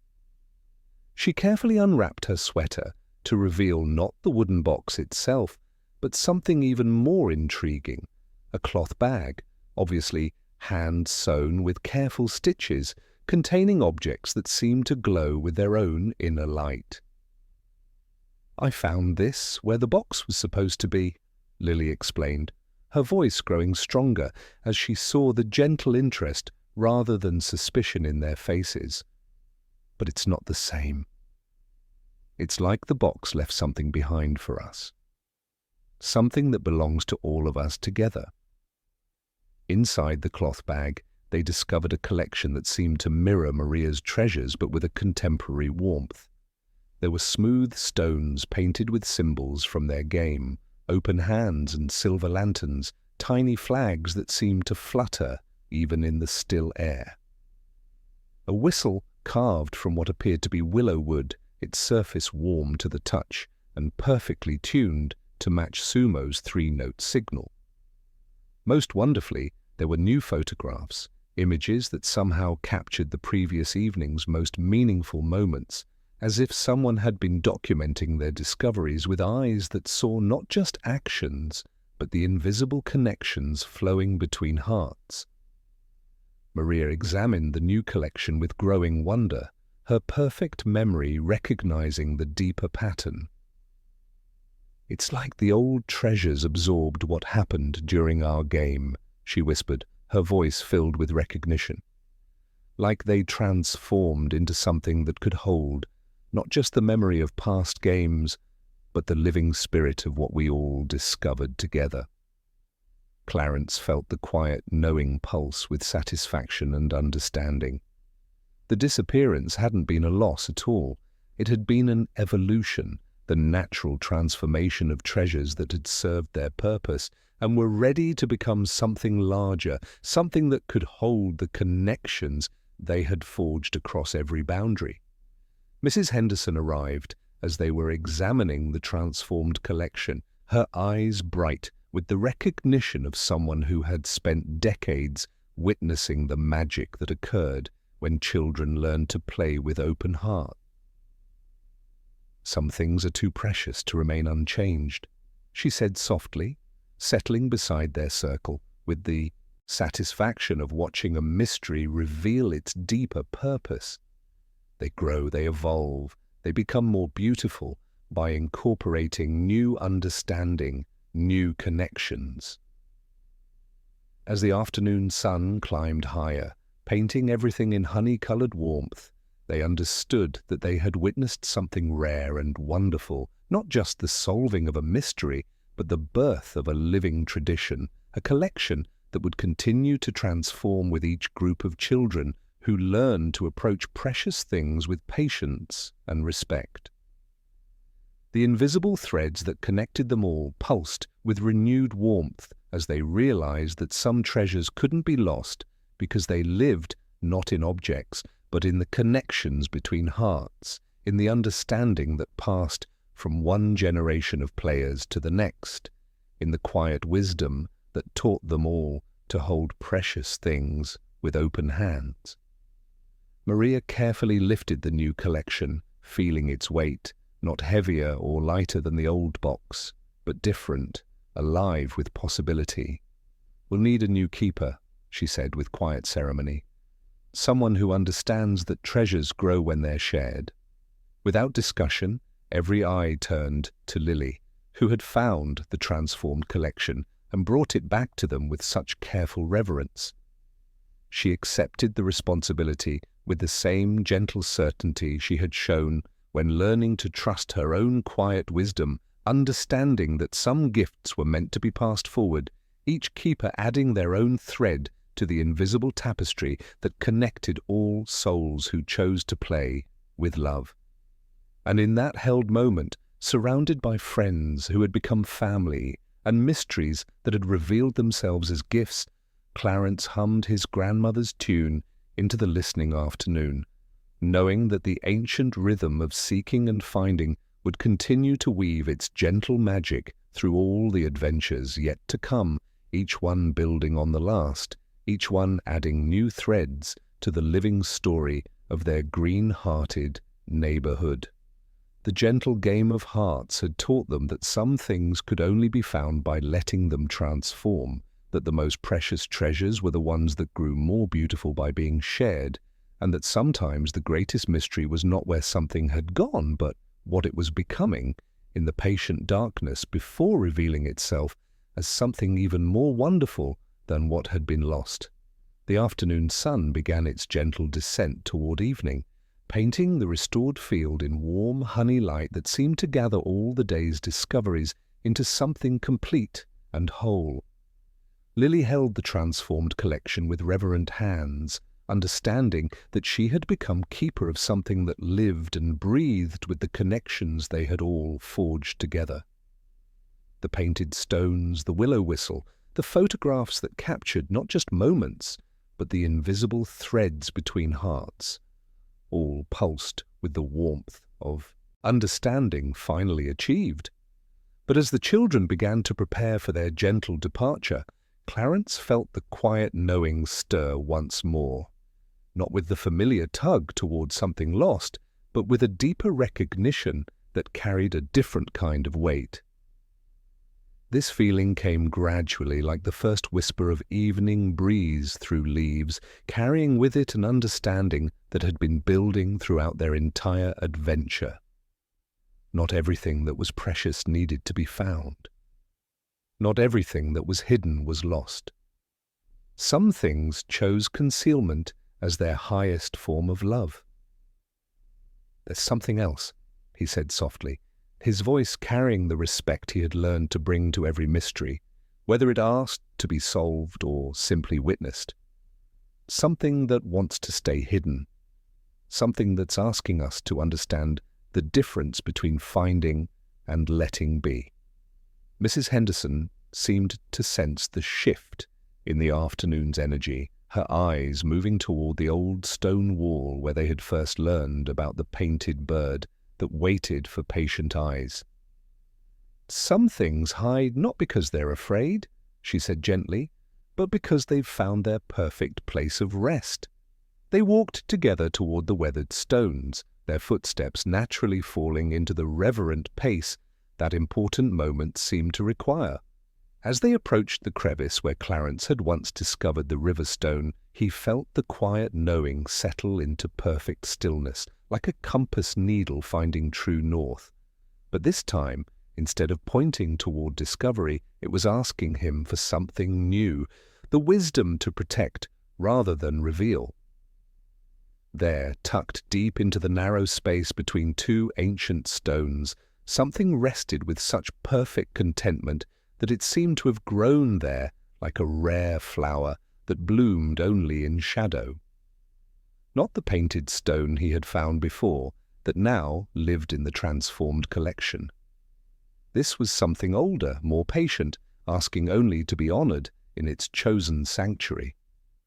"How long has it been there?" Sarah whispered, her voice carrying wonder at the recognition of something that had chosen its own perfect hiding place. Maria's perfect memory stirred, reaching back through stories passed down from older siblings and neighborhood legends. "My sister mentioned something once," she said slowly, "about treasures that the children before us decided should remain hidden, not because they were secret, but because some gifts are too precious to be moved from where they chose to rest." Jeff's transformed understanding engaged with the mystery, but in the gentle way he had learned during their game of hearts. "What if it's not meant to be found at all?" he suggested thoughtfully. "What if the real treasure is knowing it's there, knowing it's safe, knowing that some beautiful things exist just because they want to, not because they need to be possessed?" Clarence felt the truth of Jeff's words resonate through the quiet knowing like a bell struck in perfect harmony.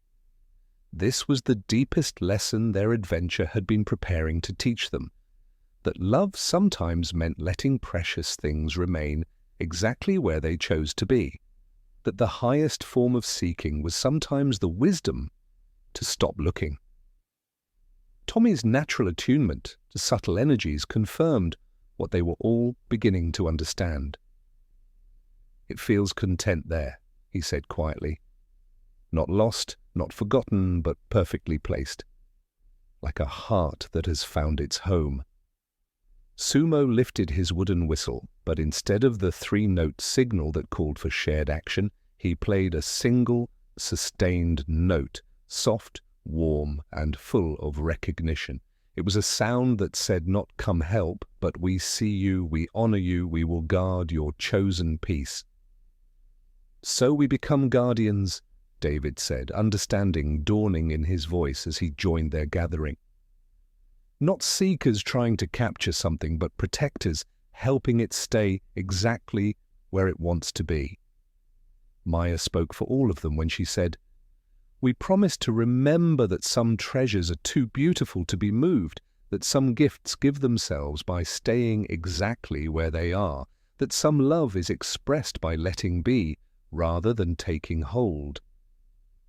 As they created a quiet ceremony around their discovery, not of taking or revealing, but of witnessing and protecting, Clarence felt his gift expanding in ways he had never imagined. The quiet knowing was learning to encompass not just the joy of finding, but the deeper peace of allowing, the wisdom to know when to let go. "We need a place for these understandings," Lily said softly, her role as keeper extending naturally to include not just what could be shared, but the knowledge of what must remain hidden. A way to remember without disturbing. It was Sarah who suggested Mrs. Patel's library, where borrowed stories and returned adventures had always found safe harbor.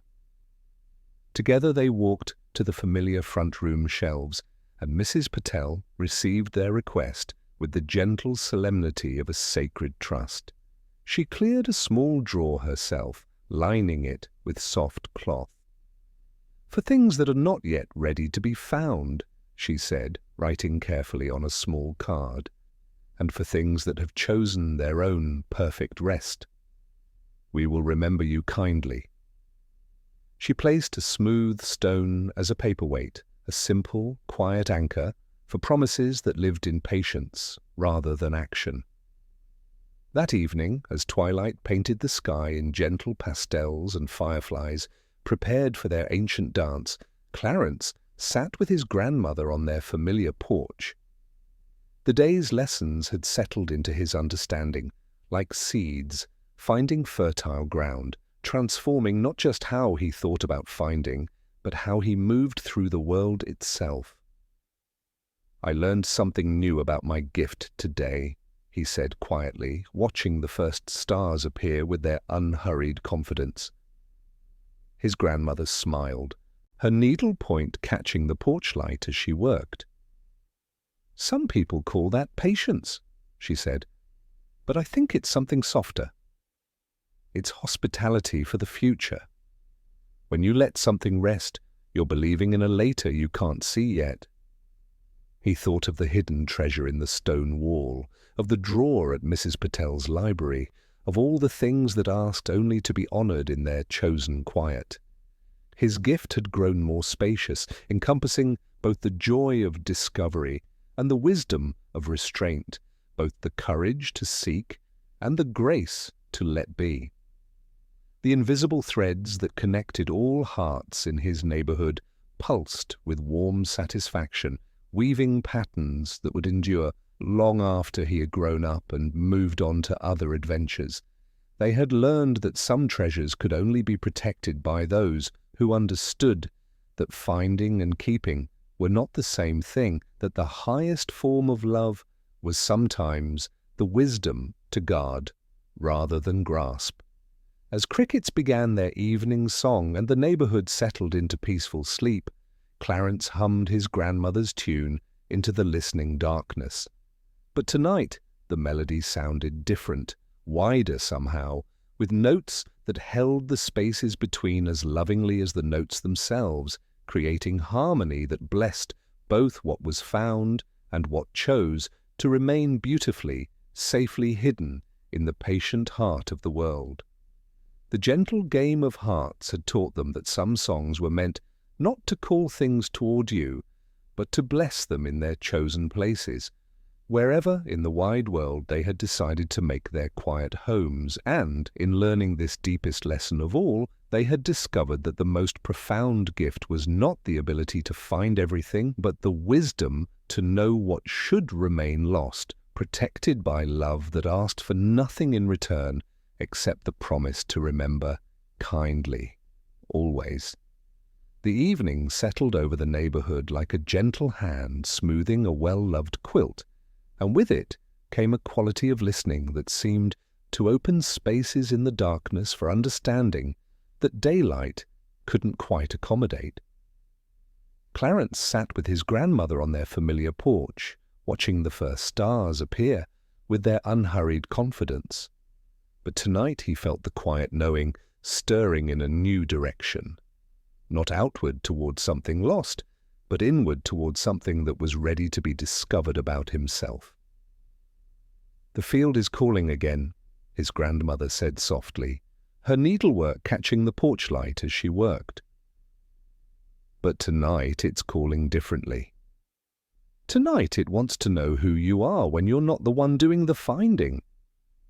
Her words settled into his understanding, like seeds finding fertile ground, and Clarence realized she was right. The familiar tug that had always guided him toward hidden treasures was asking something new of him, not to seek, but to be sought, not to find, but to be findable, not to follow invisible threads, but to become one himself. He walked toward the park with unhurried steps and wasn't surprised to discover he wasn't alone in this nocturnal pilgrimage. One by one, his friends appeared from different directions, each drawn by the same invisible current that had connected them throughout their adventure. The field rested in peaceful satisfaction, holding the memory of children who had learned to approach precious things with open hearts, but something in the air itself whispered of deeper understanding yet to unfold. Maya arrived first, moving with her characteristic grace, her natural leadership now expressed through the wisdom to create space for whatever the night needed to reveal. Jeff followed, carrying his transformed notebook like a sacred text, his analytical mind having learned to embrace the beautiful unpredictability that came when hearts moved together without needing detailed plans. Sarah and Tommy came together, their steps naturally synchronized, while Sumo appeared with his gentle devotion to ensuring everyone felt welcomed and cared for. David Park emerged from the shadows near the community garden, Emma close behind with her sketchbook tucked under her arm, and Lily approached carrying the cloth bag that held their transformed treasures with the reverence of someone who understood she was guardian of something that lived and breathed with collective memory. They gathered beneath the old willow where their flags had learned to dance together, settling into their familiar circle without needing to discuss why they had all felt called to this midnight convergence. The tree's ancient branches created a natural cathedral around them, and the soft rustle of leaves seemed to whisper approval of their gathering. "Something's different tonight," Clarence said softly, his voice carrying the weight of recognition. The quiet knowing isn't pointing anywhere. It's just listening, like it's waiting to be found instead of doing the finding. Jeff nodded thoughtfully. His notebook closed for once as he simply watched the stars with the tender humility of someone who had learned that not everything needed a diagram to mean something true. "Maybe that's what we've been learning all along," he said, "how to be the kind of people others can find when they need to remember they're not alone." As they sat in the gentle darkness, fireflies began to gather around their circle, their soft light creating constellations of possibility in the night air. But tonight, their dance seemed different, more purposeful, as if they were writing messages in a language that could only be read by hearts that had learned to trust each other completely.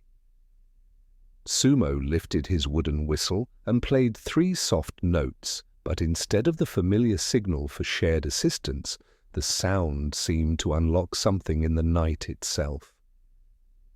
The melody drifted across the park and returned as gentle echoes, as if the very air was learning to carry their connections visible.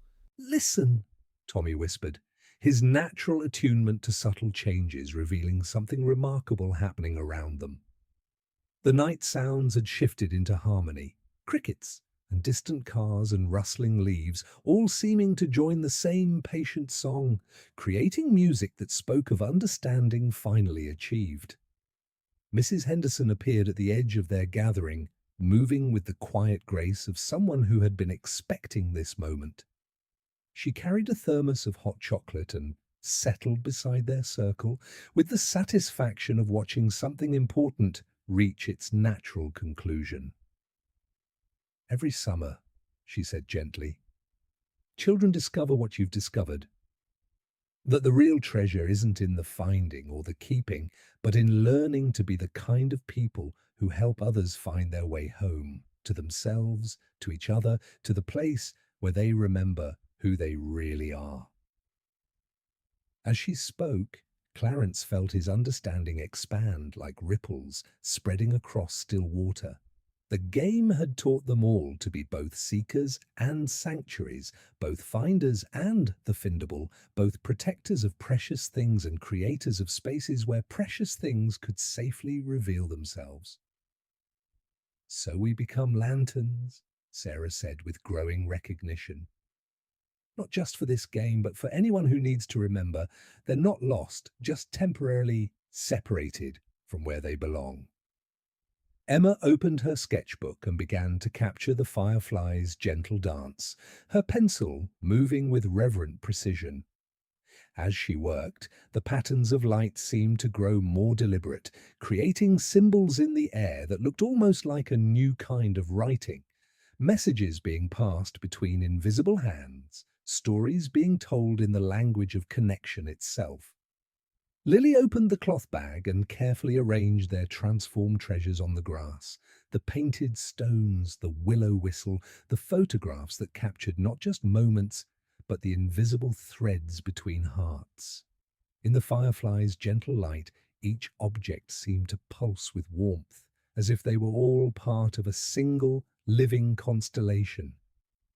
"We'll keep playing," Maya said quietly, her voice carrying the certainty of someone who had discovered something that would last far beyond any single game.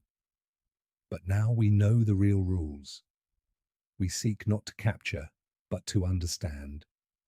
We hide not to win, but to create spaces where others can discover their own courage. We find not to possess, but to help things return to where they belong." As the night deepened around them, painting everything in velvet shadows punctuated by the warm dance of fireflies, Clarence felt the quiet knowing settle into perfect contentment. He had learned that his gift wasn't just about finding lost objects. It was about helping lost hearts remember they had always been exactly where they needed to be. The gentle game of hearts had taught them that some treasures could only be discovered by those who had learned to be treasure themselves, and that the most profound seeking was the kind that helped others find not just what they had lost, but what they had never known they possessed. And in that held silence, surrounded by friends who had become family, and mystery that had revealed itself as the deepest kind of love, Clarence hummed his grandmother's tune into the listening darkness, knowing that the ancient rhythm of seeking and finding would continue to weave its gentle magic through all the adventures yet to come. The fireflies continued their patient dance above them, writing stories in light that would fade with dawn, but live forever in the hearts of children who had learned that the most beautiful games were the ones where everyone discovered something precious about themselves, and everyone went home knowing they were exactly where they belonged.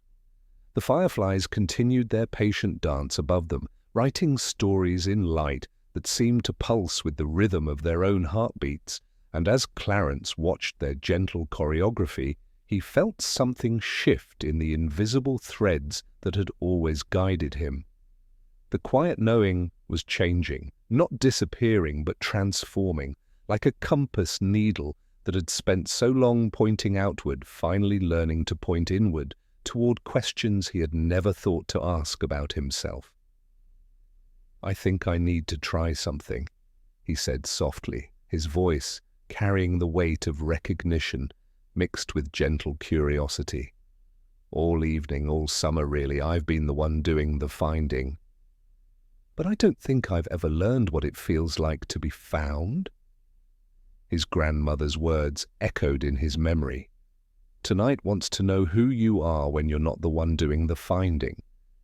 And he understood that this wasn't just a whim but a necessary completion, like learning to receive as gracefully as he had learned to give, like discovering the courage to be vulnerable in the same way he had learned to be strong.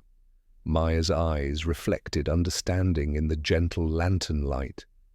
"That sounds like the bravest kind of experiment," she said quietly, her leadership now expressed through the wisdom to create space for whatever needed to unfold. "We'll be here when you're ready to be found." Clarence rose from their circle with unhurried steps, feeling the familiar field transform around him as his perspective shifted.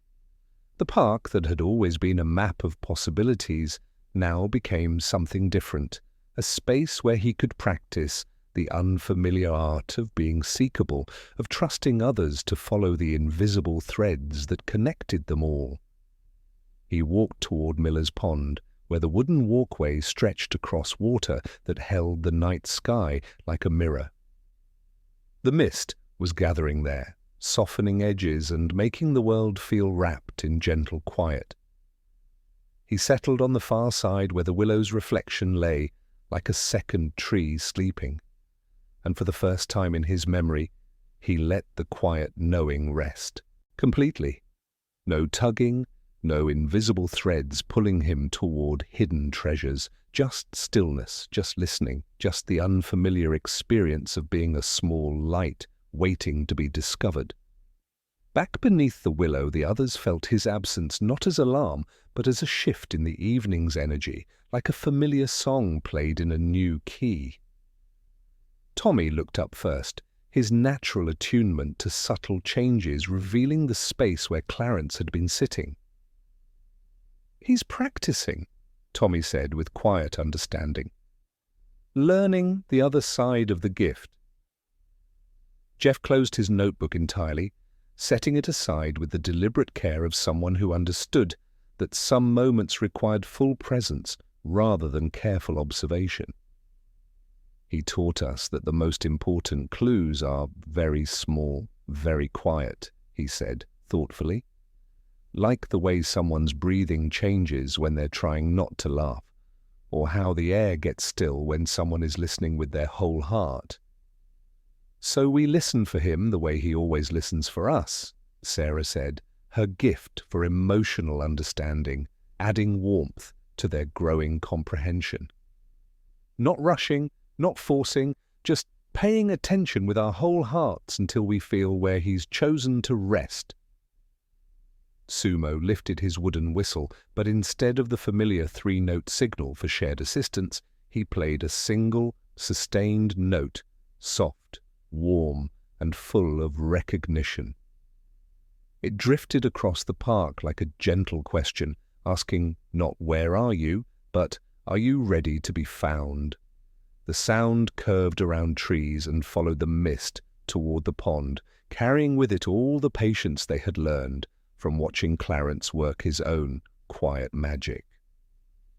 "He'll be somewhere that feels like listening," Emma observed, her artist's eye noting how the fireflies seemed to cluster more densely toward the water's edge. "Somewhere quiet enough to hear his own heart instead of everyone else's needs." They moved together with the reverent grace of people who understood that seeking someone who wanted to be found required different skills than finding something that was lost. No urgency, no scattered searching. Instead, they positioned themselves like gentle sentinels at the places where Clarence had always felt most himself. Tommy and David near the community garden where stories grew like patient vegetables, Sarah and Emma by the benches where conversations bloomed naturally, Jeff at the path's curve where he had learned to trust invisible currents. Lily remained near the willow with the cloth bag of transformed treasures, understanding instinctively that some searches required an anchor, a home base that held the seeker's place while they practiced being sought. Maria stood beside her, her perfect memory holding space for all the moments when Clarence had helped others find their way back to themselves. From his quiet sanctuary beside the pond, Clarence heard Sumo's gentle note and felt something inside him relax, a knot he hadn't known he was carrying, the weight of always being responsible for the finding. The sound didn't tell him what to do. It told him he wasn't missing, wasn't forgotten, wasn't expected to carry the whole melody of connection by himself. The mist gathered around him like a soft blanket, and he practiced the unfamiliar art of simply being present without purpose, of existing in the space between seeking and being sought. It felt vulnerable in the most beautiful way, like learning to float after a lifetime of swimming, trusting that the water would hold him without effort. Sarah's voice reached him next, humming his grandmother's tune with the gentle certainty of someone who knew that some songs were meant to call hearts home.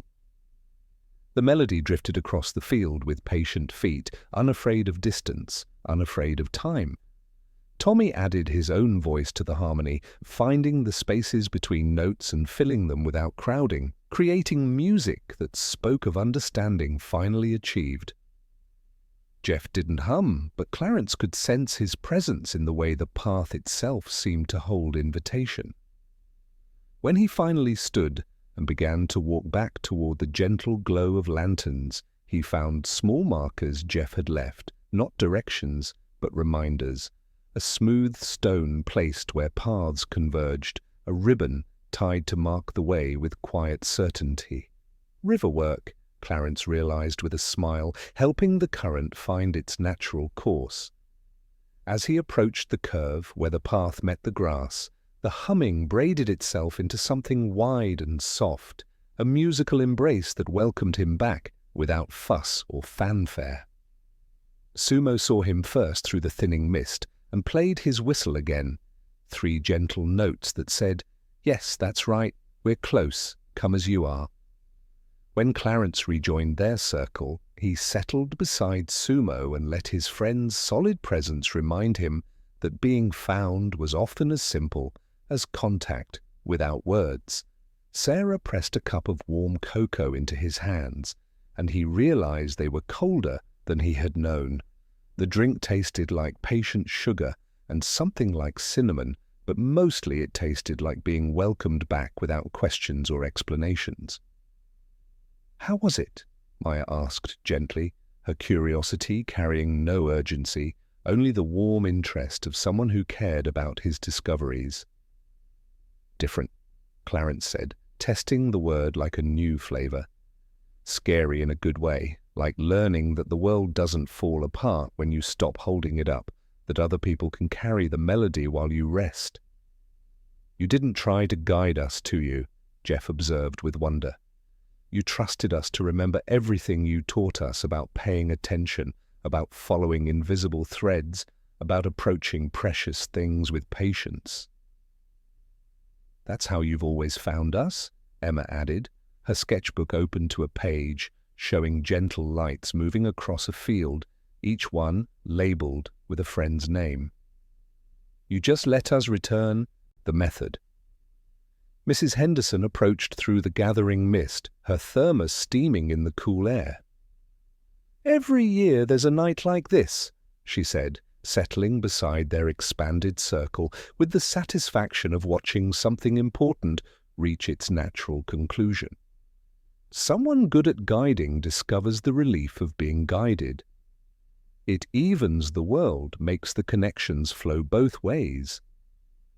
As dawn began to paint the horizon in gentle pastels, Clarence felt something fundamental shift in his understanding of his gift. The quiet knowing hadn't diminished by being shared. It had multiplied, becoming something that lived not just in him, but between them all, a collective wisdom that could migrate like birds from one warm heart to another. "Thank you," he said simply. And the words meant something larger than gratitude for cocoa or company. They meant thank you for learning my language of attention, for understanding that help is a conversation, for building a world where finding can flow both ways like a river that knows its banks. They rose as the sun climbed higher, not all at once but in the gentle rhythm of people who had learned to move together without losing their individual grace. As they walked the short distances home, Clarence felt the invisible threads that connected them all pulse with renewed warmth, weaving patterns that would endure long after summer ended and new adventures began.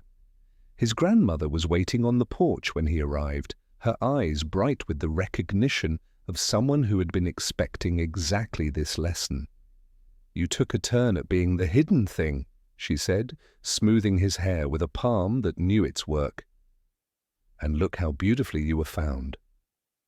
He nodded, understanding flooding through him like sunrise breaking over familiar hills. The quiet knowing didn't live only in him. It lived between them all, in the spaces where hearts learned to recognize each other, in the patient art of holding precious things with open hands. And in learning to be found as gracefully as he had learned to find, Clarence discovered that the most profound gift was not the ability to locate everything that was lost, but the wisdom to trust that when you needed finding, the right hearts would always know how to seek you with the same gentle certainty you had brought to seeking them. The ancient game of hearts continued its patient unfolding, teaching them all that some treasures could only be discovered by those who had learned to be treasures themselves, and that the most beautiful connections were the ones that flowed like rivers, carrying love and attention in both directions, ensuring that no one had to carry the whole melody of caring by themselves. And somewhere in the distance, carried on the morning breeze like a promise, came the faint sound of children's laughter. Not the sharp edge of competition, but the warm music of hearts that had learned to play together in both darkness and light, trusting that the gentle game of seeking and finding would continue to weave its magic through all the adventures yet to come. The morning light that followed their midnight discovery carried with it a different quality of warmth, as if the sun itself had learned something beautiful about the art of finding and being found. Clarence woke to his grandmother's familiar humming, but today her melody seemed to hold extra notes, harmonies that suggested other voices had joined the song during the quiet hours, weaving their understanding into the tune that had always guided him home. By mid-morning, clouds began to gather like folded blankets, white turning to dove grey, and then to a deeper shade that smelled faintly of rain long before any drop fell.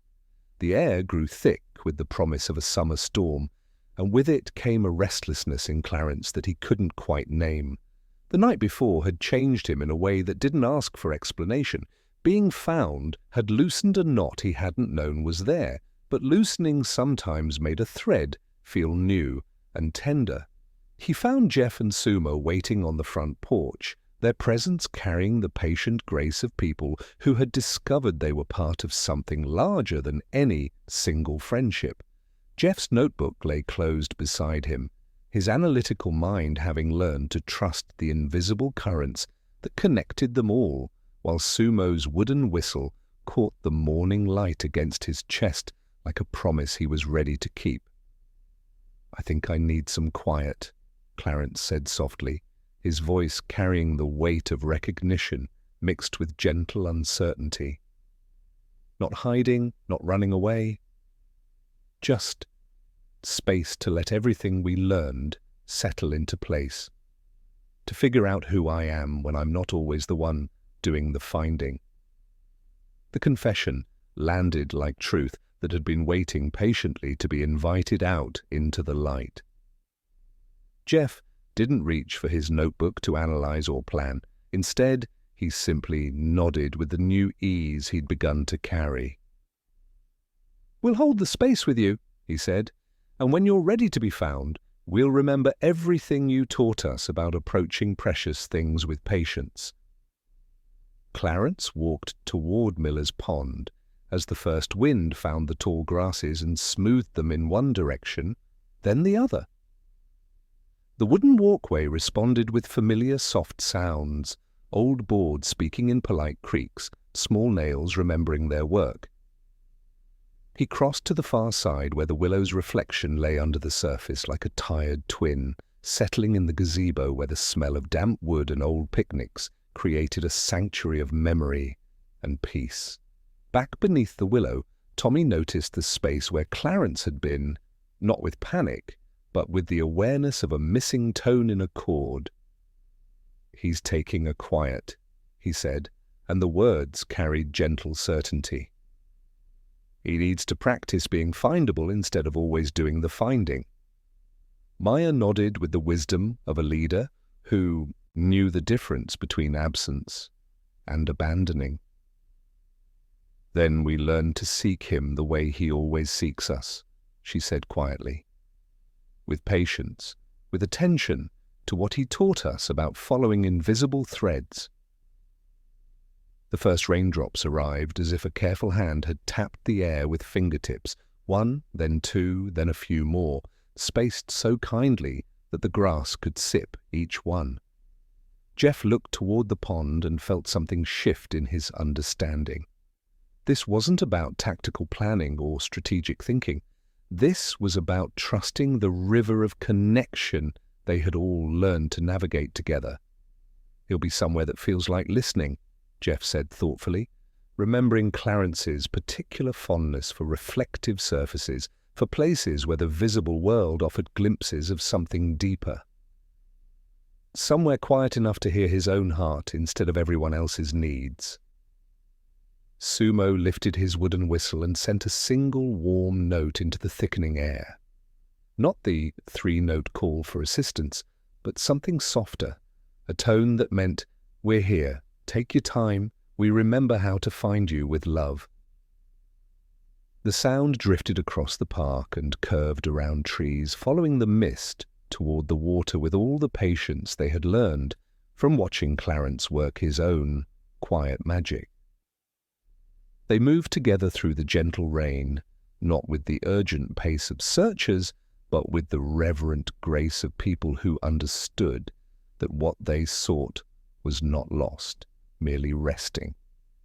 Jeff positioned himself where he could sense the natural flow of the paths, while Sumo listened for the kind of stillness that meant a heart was at peace. They were applying everything Clarence had taught them about seeking, not rushing, not forcing, just paying attention with their whole hearts until they felt where he had chosen to rest. When they found him in the gazebo, sitting peacefully as the rain created gentle music on the roof above, they didn't announce their arrival or ask questions. They simply settled beside him with the same respectful presence he had always brought to his own discoveries. Sumo offered a sandwich wrapped in wax paper, torn into thirds with his characteristic generosity. Jeff placed a small sketch on the step between them, a lantern resting in an open palm, his way of saying, "You started the river, we're just learning its bends."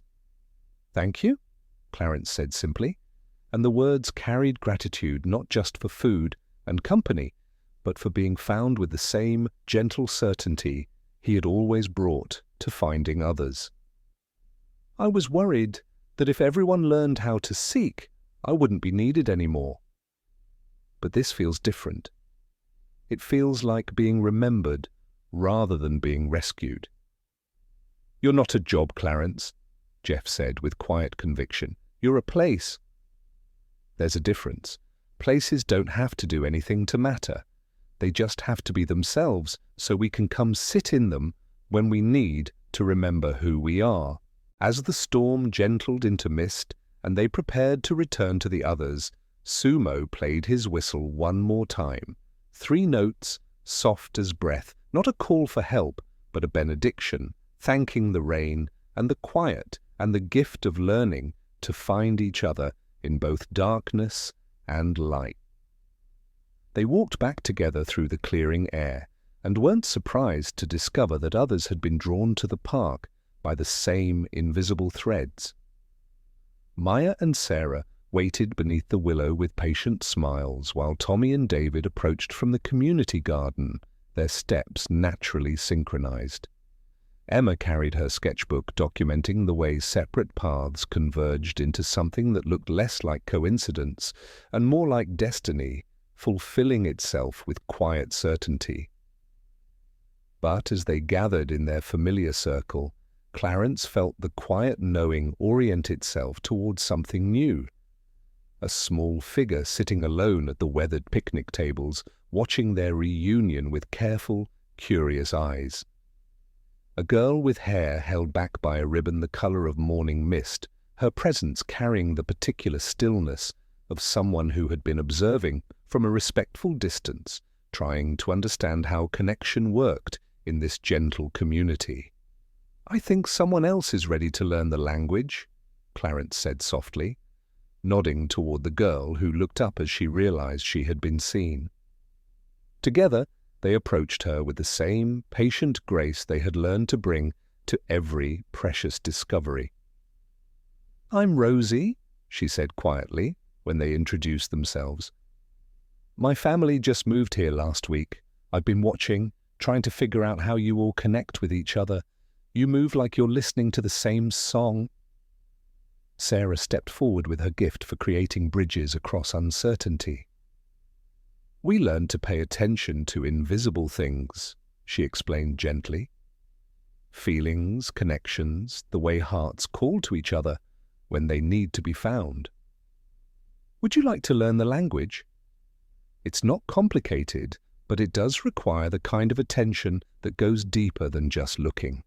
As they welcomed Rosie into their circle and began to teach her the gentle signals they had discovered, the whistle calls, the hummed melodies, the painted stones that held promises, Clarence understood that their adventure was not ending but expanding, growing to include new hearts that were ready to learn the ancient art of seeking and finding with love. The rain had stopped entirely now, leaving the world washed clean and gleaming. Mrs. Henderson appeared at the edge of their gathering, moving with the quiet satisfaction of someone who had been expecting exactly this development. "Every summer brings new voices to the song," she said, settling beside their expanded circle. "The language grows richer when more hearts learn to speak it." As the afternoon sun broke through the clearing clouds, painting everything in honey-colored warmth, Clarence felt the invisible threads that connected them all pulse with renewed understanding.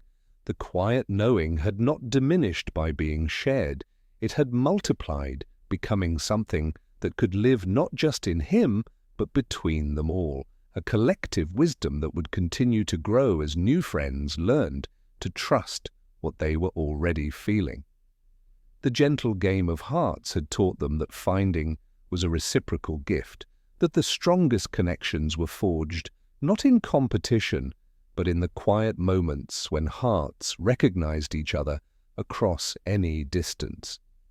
And in learning to be found as gracefully as he had learned to find, Clarence discovered that some treasures could only be discovered by those who had learned to be treasures themselves, beacons of understanding that helped others remember they were never really lost, just temporarily separated from where they belonged. The ancient rhythm of seeking and finding continued its patient unfolding, weaving new voices into the harmony they had been learning to sing together, ensuring that the language of connection would be passed forward to future summers, future children, future hearts, ready to discover that the most beautiful adventures were the ones that helped others find the magic that had been living within them all along.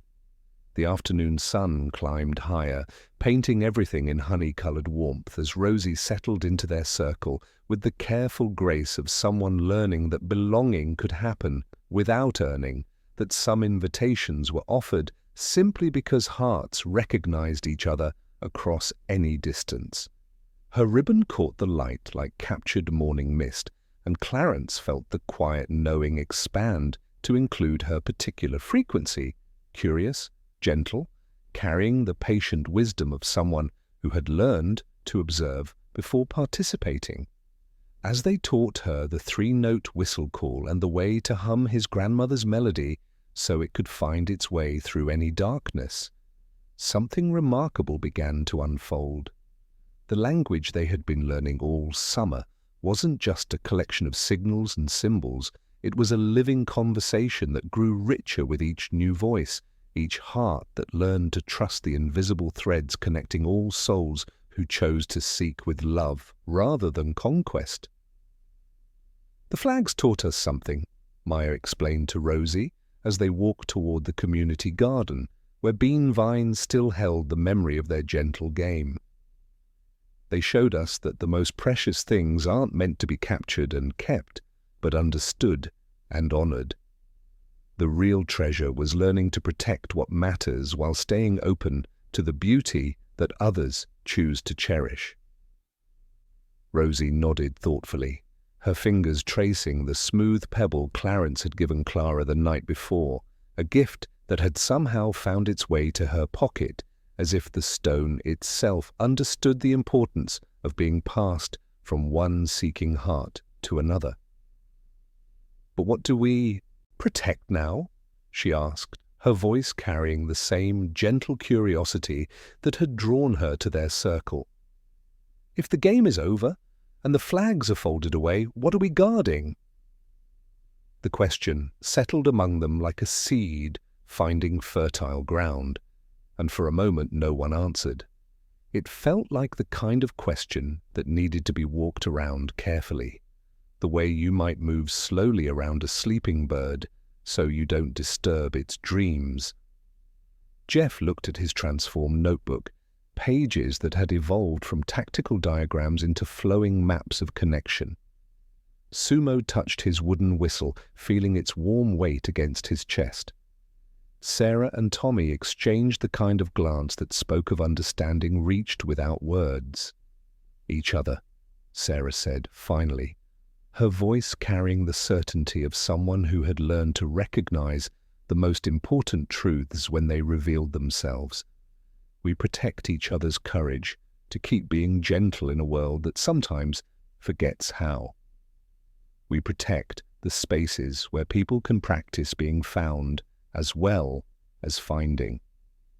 Emma opened her sketchbook to a page showing gentle lights moving across a field, each one labeled with a friend's name. But now Clarence could see invisible lines connecting them all, not the rigid boundaries of strategy, but the flowing curves of a river that had learned to honor both current and stone. "We protect the understanding we discovered," she added thoughtfully. "The knowledge that seeking is an act of love, that finding is a gift that flows both ways."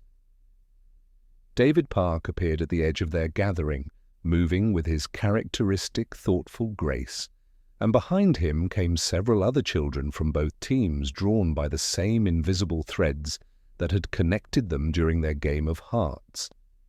They settled into the expanding circle without needing invitation, understanding that some conversations were too important to happen in isolation. "We protect the language," Lily said softly, her role as keeper of their transformed treasures extending naturally to include the deeper wisdom they had discovered together. Not just the signals and the symbols, but the way of seeing that helped us recognize each other's hearts across any boundary. Tommy's natural attunement to subtle changes revealed something beautiful happening around them as more children gathered. "The whole neighborhood is different now," he observed quietly. "I can feel it in the way people move, the way they pause to really listen when someone speaks. What we learned is spreading, even to people who weren't part of the game."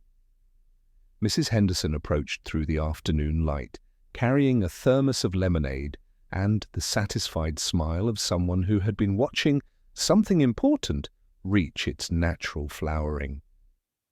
"Every summer," she said, settling beside their circle with maternal warmth, "children discover what you've discovered. But this year feels different. This year you've learned not just how to play the game, but how to become the kind of people who help others remember they were never really lost, just temporarily separated from where they belong." As she spoke, Clarence felt his understanding deepen like roots finding water.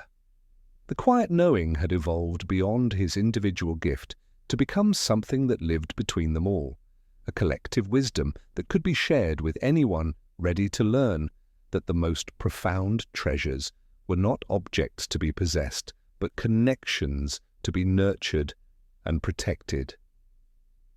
"So we become guardians," he said softly, the words emerging like something that had been waiting patiently to be invited into the light. Not of flags or territories, but of the invisible threads that connect all hearts when they learn to trust each other. "We protect the understanding that everyone has something precious to offer, and everyone deserves to be approached with patience and respect." Rosie looked around the circle of faces, no longer seeing former teammates and opponents, but simply other children who had all discovered something beautiful about themselves through their gentle game of hearts. "Like a living flag," she said with growing wonder. "Not something you hang on a pole, but something you carry in how you treat people, how you listen, how you help others find what they're looking for, even when they don't know what that is yet." The afternoon light began its slow transition toward evening, painting the sky in gentle pastels as fireflies prepared for their ancient dance among the trees. They rose together without hurry, understanding that they had reached not an ending, but a beginning, the start of carrying forward everything they had learned about the art of seeking and finding with open hearts. Sumo lifted his wooden whistle and played 3 soft notes, but tonight they carried a different meaning, not a call for assistance, but a blessing, a gentle announcement that somewhere in the world children had learned to communicate through kindness rather than competition, to protect precious things with open hands, to find treasure in the connections forged between hearts that chose to see each other clearly. As they walked the short distances toward home, their voices joined in humming Clarence's grandmother's tune, creating harmony that seemed to weave itself into the fabric of the evening itself. The melody drifted across the neighborhood like a gentle current, carrying with it the promise that the ancient game of seeking and finding would continue to unfold, teaching new hearts the difference between taking what belonged to others and helping everyone discover the magic that had been living within them all along. And in that held moment, surrounded by friends who had become family and mystery that had revealed itself as the deepest kind of love, Clarence felt the invisible threads connecting them all pulse with renewed warmth and understanding. They had learned that some treasures could only be discovered by those who had learned to be treasures themselves, beacons of gentle understanding that helped others remember they were exactly where they needed to be, exactly when they needed to be there. The gentle game of hearts had taught them that the most important victories were the ones where everyone went home feeling they had found something beautiful about themselves, and that the strongest connections were forged not in competition, but in the quiet moments when hearts recognized each other across any distance, any difference, any boundary that had once seemed impossible to cross. The evening settled around them like a familiar quilt being drawn up over willing shoulders, and as their voices joined in the gentle harmony of his grandmother's tune, something remarkable began to unfold. The melody seemed to carry farther than usual tonight, drifting across porches where parents paused in their evening conversations to listen, through windows where siblings stopped their gentle bickering to add their own voices into the hearts of neighbors who had watched their summer adventure with quiet appreciation. Mrs. Patterson emerged from her garden with dirt still on her knees and wonder in her eyes, drawn by music that seemed to make the very air more welcoming. Old Mr. Chen appeared on his front steps, the same man Sumo had helped with groceries years ago, his weathered face soft with recognition of something beautiful happening in his neighborhood. Mrs. Patel stepped onto her library porch, her arms full of returned books, but her attention completely captured by the harmony that spoke of understanding finally achieved. "Listen," Tommy whispered, his natural attunement to subtle changes revealing something remarkable unfolding around them. The evening sounds had shifted into gentle synchronization, crickets and distant radios and rustling leaves, all seeming to join the same patient song, creating music that embraced not just their circle, but the entire neighborhood in its warm embrace. Without planning or announcement, blankets began to appear on the grass, as if laid out by invisible hands. Someone brought lemonade in mason jars that caught the last golden light. Mrs. Henderson arrived with a basket of cookies that tasted of cardamom and quiet celebrations, while Mr. Chen contributed a loaf of bread with crust that sounded like promises when broken. No one spoke of winners or scores. It would have felt like asking a bird to count its feathers before learning to fly. Maya and David approached each other with the easy respect of leaders who had discovered that the most important victories were shared ones. Together, they unfolded their flags, not high above their heads in triumph, but at shoulder height, an invitation rather than an announcement.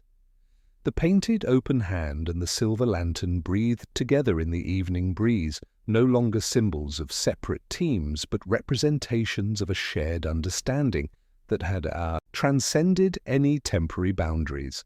Jeff approached the gathering, carrying something that made everyone pause with gentle recognition, the old tin cup that had once served as a trophy for neighborhood competitions. Its dented rim and faint engraving spoke of other summers whose stories had softened at the edges with time and wisdom. He turned it in his hands thoughtfully, then filled it with lemonade and passed it to Sumo with quiet ceremony. "What do we do with a cup that used to mean one team had more?" Jeff asked softly, speaking the question that had transformed from competition to contemplation. "Let it mean everyone gets enough," Sumo replied without hesitation, his words carrying the weight of newfound understanding. He took a small sip and passed it on, and the cup moved around their expanding circle slowly, patient as a lullaby, carried with 2 hands and steady eyes. By the time it completed its journey, it had been touched by every person present, and it seemed to gleam in a way no polish could have achieved. When the cup returned to Jeff, he knelt and placed it gently at the base of the willow tree, tucked between roots that had learned the weight of children sitting and listening. It no longer looked like a trophy meant for one victor. It looked like a small well that would always hold enough water for anyone who needed refreshment. Lily stepped forward with the cloth bag that had replaced the wooden box, her role as keeper extending naturally to this moment of transformation. She carefully arranged the painted stones, the willow whistle, the photographs that captured invisible connections, and the small origami crane that had started their gentle dialogue between teams. "This isn't a treasure to lock away," she said, her voice carrying new confidence. "It's a story to pass forward. We don't win it, we tend it." Emma opened her sketchbook to reveal a page showing the 2 flags side by side, not as a tactical diagram, but as a portrait of 2 meanings learning to dance together. Beside the drawing, she had written in careful script, "Lead one another home with open hands." The words looked like they had always been there, like she had simply traced what the page had been waiting to remember. Mrs. Henderson approached their gathering, carrying something that made the evening air itself seem to hold its breath. In her hands was a simple white flag, weathered by decades but carefully preserved, with words embroidered in faded blue thread, "The neighborhood where everyone belongs." She tied it to the oak tree with gentle ceremony, and as it caught the evening breeze, the white fabric seemed to glow within a light. "This was made by children 50 years ago," she explained softly, her voice carrying the weight of accumulated memory.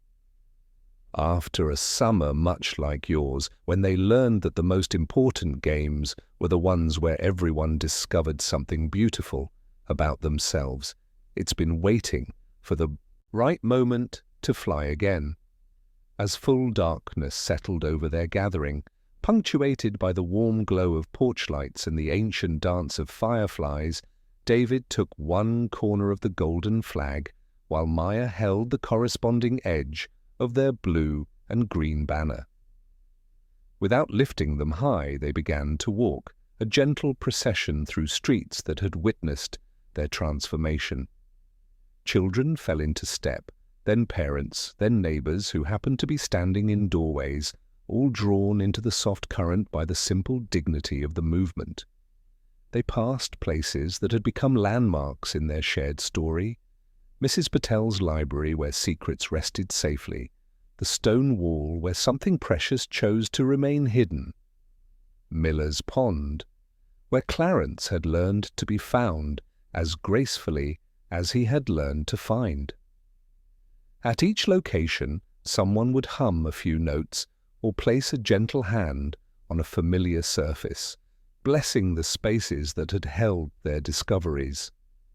When they returned to the park, the flags came to rest beneath the willow, not folded away in defeat or displayed in triumph, but draped over the low branches like old friends settling in beside one another. The sight created a hush that felt sacred, not the silence of endings, but the quiet of something beautiful, finally finding its perfect expression. "What do we call this?" Rosie asked, her newness requiring words to lean against even when silence explained everything perfectly. "A joining," Clarence said gently, and the word rested on their circle as if it had been searching for them too. Simple, steady, somehow larger on the inside than it appeared on the outside. They didn't cheer or celebrate in the traditional sense. Instead, a warmth rose among them like fresh bread being passed from hand to hand, nourishing everyone it touched. As parents began to gather blankets and children prepared for gentle departures, Sumo lifted his wooden whistle and played 3 soft notes one final time. The sound drifted across the neighborhood and returned as gentle echoes from every direction, from back porches and open windows, from other children who had learned the language and adults who had been touched by its spreading warmth. The invisible threads that had always connected them pulsed with renewed understanding, no longer belonging to any single person, but flowing between them all, like a river that had learned to honor both current and stone. They had discovered that the most profound victory was not in taking what belonged to others, but in creating something beautiful together, a neighborhood where everyone belonged, where precious things were protected with open hands, where the ancient game of seeking and finding continued its patient unfolding in the gentle spaces between hearts. And as the white flag continued its quiet dance in the darkness above them, Clarence felt the quiet knowing settle into perfect contentment, understanding that some treasures could only be discovered by those who had learned to be treasures themselves, beacons of gentle understanding that would continue to guide other seekers home for generations yet to come. The morning after their gentle joining arrived like a soft breath across the neighborhood, carrying with it the satisfied stillness that comes when important understanding has been reached and hearts have found new ways to connect. The white flag still danced above the oak tree, its faded blue letters catching the early light like a promise, renewed with each gentle movement of the breeze. Clarence woke to his grandmother's familiar humming, but today her melody seemed to hold extra notes, harmonies that suggested other voices had joined the song during the quiet hours, weaving their understanding into the tune that had always guided him home. Through his bedroom window, he could see something beautiful beginning to unfold across the neighborhood, subtle changes that spoke of transformation taking root in the most natural way. Chalk drawings had appeared on sidewalks overnight, small open hands and simple lanterns sketched by children who had learned to leave quiet reminders for anyone needing a nudge toward gentleness. Mrs. Patel had propped her library door open with a smooth stone and a handwritten card that read, in her careful script, remembering kindly, always. The very air seemed more attentive, conversations pausing to make room for each other, footsteps falling into rhythms that honored both solitude and connection. Jeff appeared on the front porch as Clarence finished breakfast, his notebook tucked under his arm, but no longer filled with tactical diagrams. Instead, his pages showed flowing maps of connection, gentle lines linking heart to heart, paths that curved like streams and widened near gathering places. "I've been thinking about lantern lanes," he said quietly, his analytical mind now working in harmony with the invisible threads that connected them all. Not just for storms, but for anyone who needs a path marked with kindness. Sumo arrived with his characteristic, quiet purpose, the wooden whistle resting against his chest like a promise he was ready to keep. Rosie walked beside him, the ribbon in her hair holding the color of morning mist, already moving with the careful grace of someone who had been speaking their language all along, just without words. As they made their way toward the park, they discovered others had been drawn by the same invisible currents. Sarah and Tommy appeared from different directions, their steps naturally synchronized, while Maya approached with her leadership, now expressed through the simple wisdom of creating space for whatever the morning needed to reveal. The community garden whispered with new purpose as they passed, tended by hands that understood growth came from patient care and shared effort. Near Mrs. Patterson's marigolds, they found her kneeling beside a tangle of vine that had been troubling her for days. Rosie crouched beside her without being asked, watching the plant with the same attention she brought to understanding people's hearts. "It wants a little more time before you move it," she said with quiet certainty. "It's still remembering the last time it was brave." Mrs. Patterson's laughter held the particular joy that comes from recognizing wisdom in unexpected places. She left the vine as it was and placed a small painted stone near its stem, a promise marker that honored the plant's own timing. It was a small moment, but Clarence felt it pulse through the invisible threads like a note added to their growing symphony. As the day progressed, the neighborhood revealed more signs of gentle transformation. Mr. Chen had placed a hand-painted sign on his porch that read, "All are welcome here," while the community bulletin board bloomed with offers of help and invitations to share. Garden vegetables, borrowed books, afternoon tea for anyone who needed conversation. The changes weren't dramatic or announced. They simply appeared like flowers opening when the conditions were right. That evening, as the first stars appeared with their unhurried confidence, Mrs. Henderson gathered them beneath the willow where their flags had learned to dance together.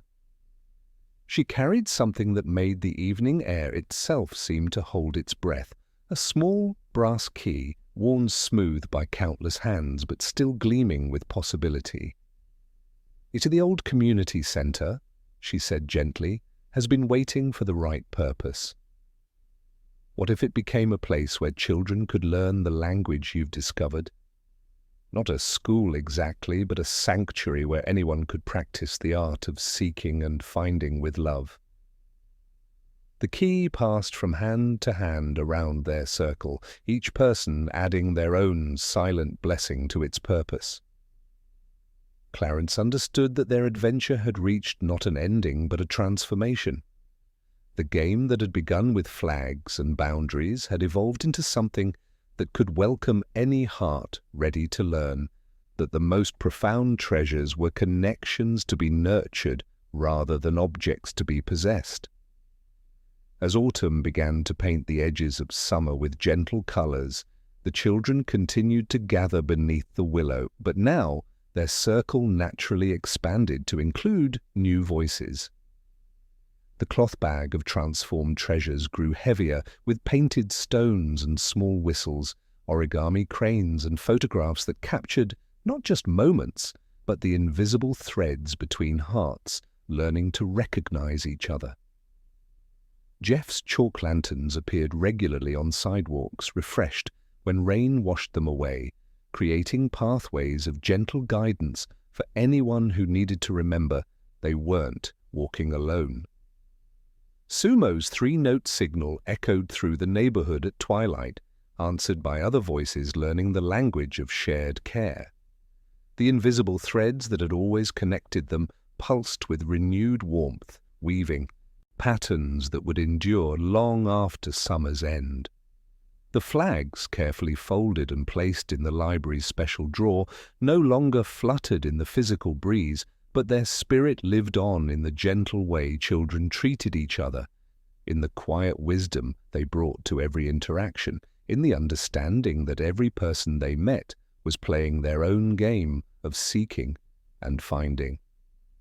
And in the patient spaces between day and night, when the neighborhood settled into peaceful sleep, Clarence would sometimes hum his grandmother's tune and hear other voices join the melody, a soft chorus that drifted through open windows and across garden gates, reminding everyone that they belonged to something beautiful, that they were part of a living story of connection that would continue to unfold with each new heart, ready to learn the ancient art of seeking and finding with love.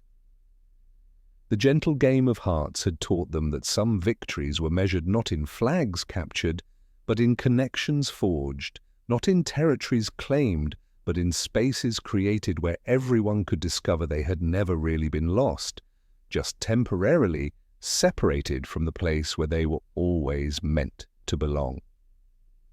The brass key turned in the old community center door with the gentle click of a place remembering how to welcome, and dust motes lifted in the morning light like soft applause celebrating a new beginning. They swept and aired and opened windows that had been shy with disuse, transforming empty rooms into spaces that breathed with possibility. By late afternoon, the building carried the same quiet music the park had known all summer, and people began calling it the Lantern House without anyone deciding, just the way names settle where they belong. Seasons threaded themselves through their days with the patient rhythm of his grandmother's lullabies. In autumn, they gathered leaves in baskets and practiced the art of listening for the way a room changes when someone brave begins to speak their truth. Winter brought mittens hung on a cord near the door and puzzles that waited to be completed slowly together, teaching patience through the gentle work of finding where each piece belonged. Spring arrived with ribbons the color of rainwater tied in windows, while summer kept the doors open wide so night air could wander in and rest a while, carrying the scent of honeysuckle and the memory of flags learning to dance. Clarence grew without noticing, the way trees add rings beneath their bark, year by quiet year. The quiet knowing in him evolved from a compass he held to a tide he could trust, expanding beyond finding lost objects to sensing hearts ready to remember they had never truly been separated from where they belonged. He learned to sit with new children on the front steps and hear not just their words, but their deeper meanings, to walk the long hallway and know which room needed his humming and which simply needed his warm, unhurried presence. Jeff's analytical mind found its perfect expression in creating gentle pathways of connection throughout the neighborhood. His notebooks, once filled with tactical diagrams, now held flowing maps that honored both logic and intuition, chalk lantern routes that appeared on sidewalks after each rain, guiding children toward the conversations they needed most. He became a cartographer of kindness, sketching directions not to destinations but to understanding, ensuring no one had to navigate the territory of belonging alone. Sumo's strength transformed into the creation of spaces where others could discover their own courage. His wooden whistle, worn smooth by countless gentle touches, carried its three-note language across the neighborhood like a constant reminder that help was always available. He tended the community gardens with the same careful devotion he brought to every act of care, his large hands moving with precision that honored both the fragility and resilience of growing things. Maya and David continued their shared leadership at the Lantern House, fostering an environment where every child could discover their unique way of contributing to the larger symphony of connection. Sarah's gift for inclusion blossomed into quietly revolutionary work, helping others find their place in the wider world, while Tommy's attunement to emotional weather made him beloved by children who felt truly seen in his presence. Lily evolved from keeper of treasures to creator of beauty, her hands crafting art that spoke of hidden wisdom and the quiet joy of being truly understood. Emma's sketchbook, filled with portraits that captured not just faces, but the invisible threads flowing between hearts learning to recognize each other. Rosie, with her gentle curiosity, became a storyteller who helped communities remember their own magic. His grandmother continued her Tuesday visits, settling by the front window with her shawl and pocketful of peppermints she pretended not to carry.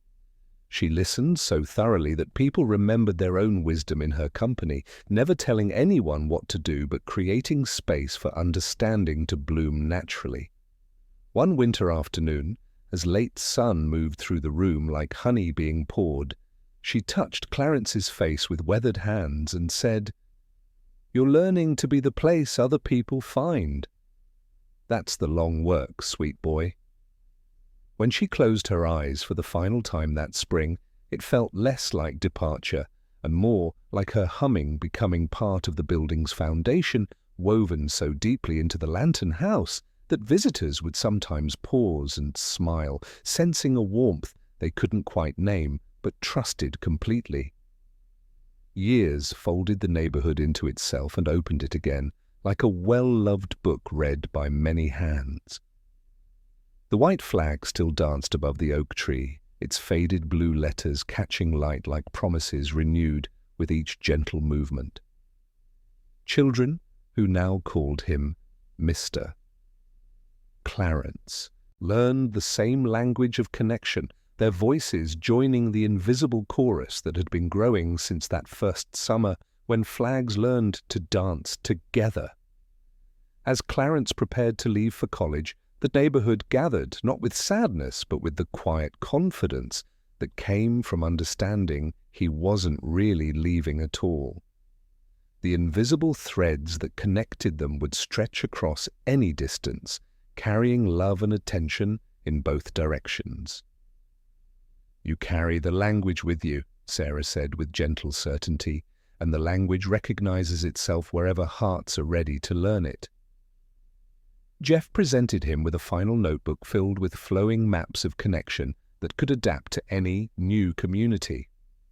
Sumo's farewell was a single, sustained note on his wooden whistle, not a call for assistance, but a blessing that said, "Carry this forward and trust that other voices will always join the song."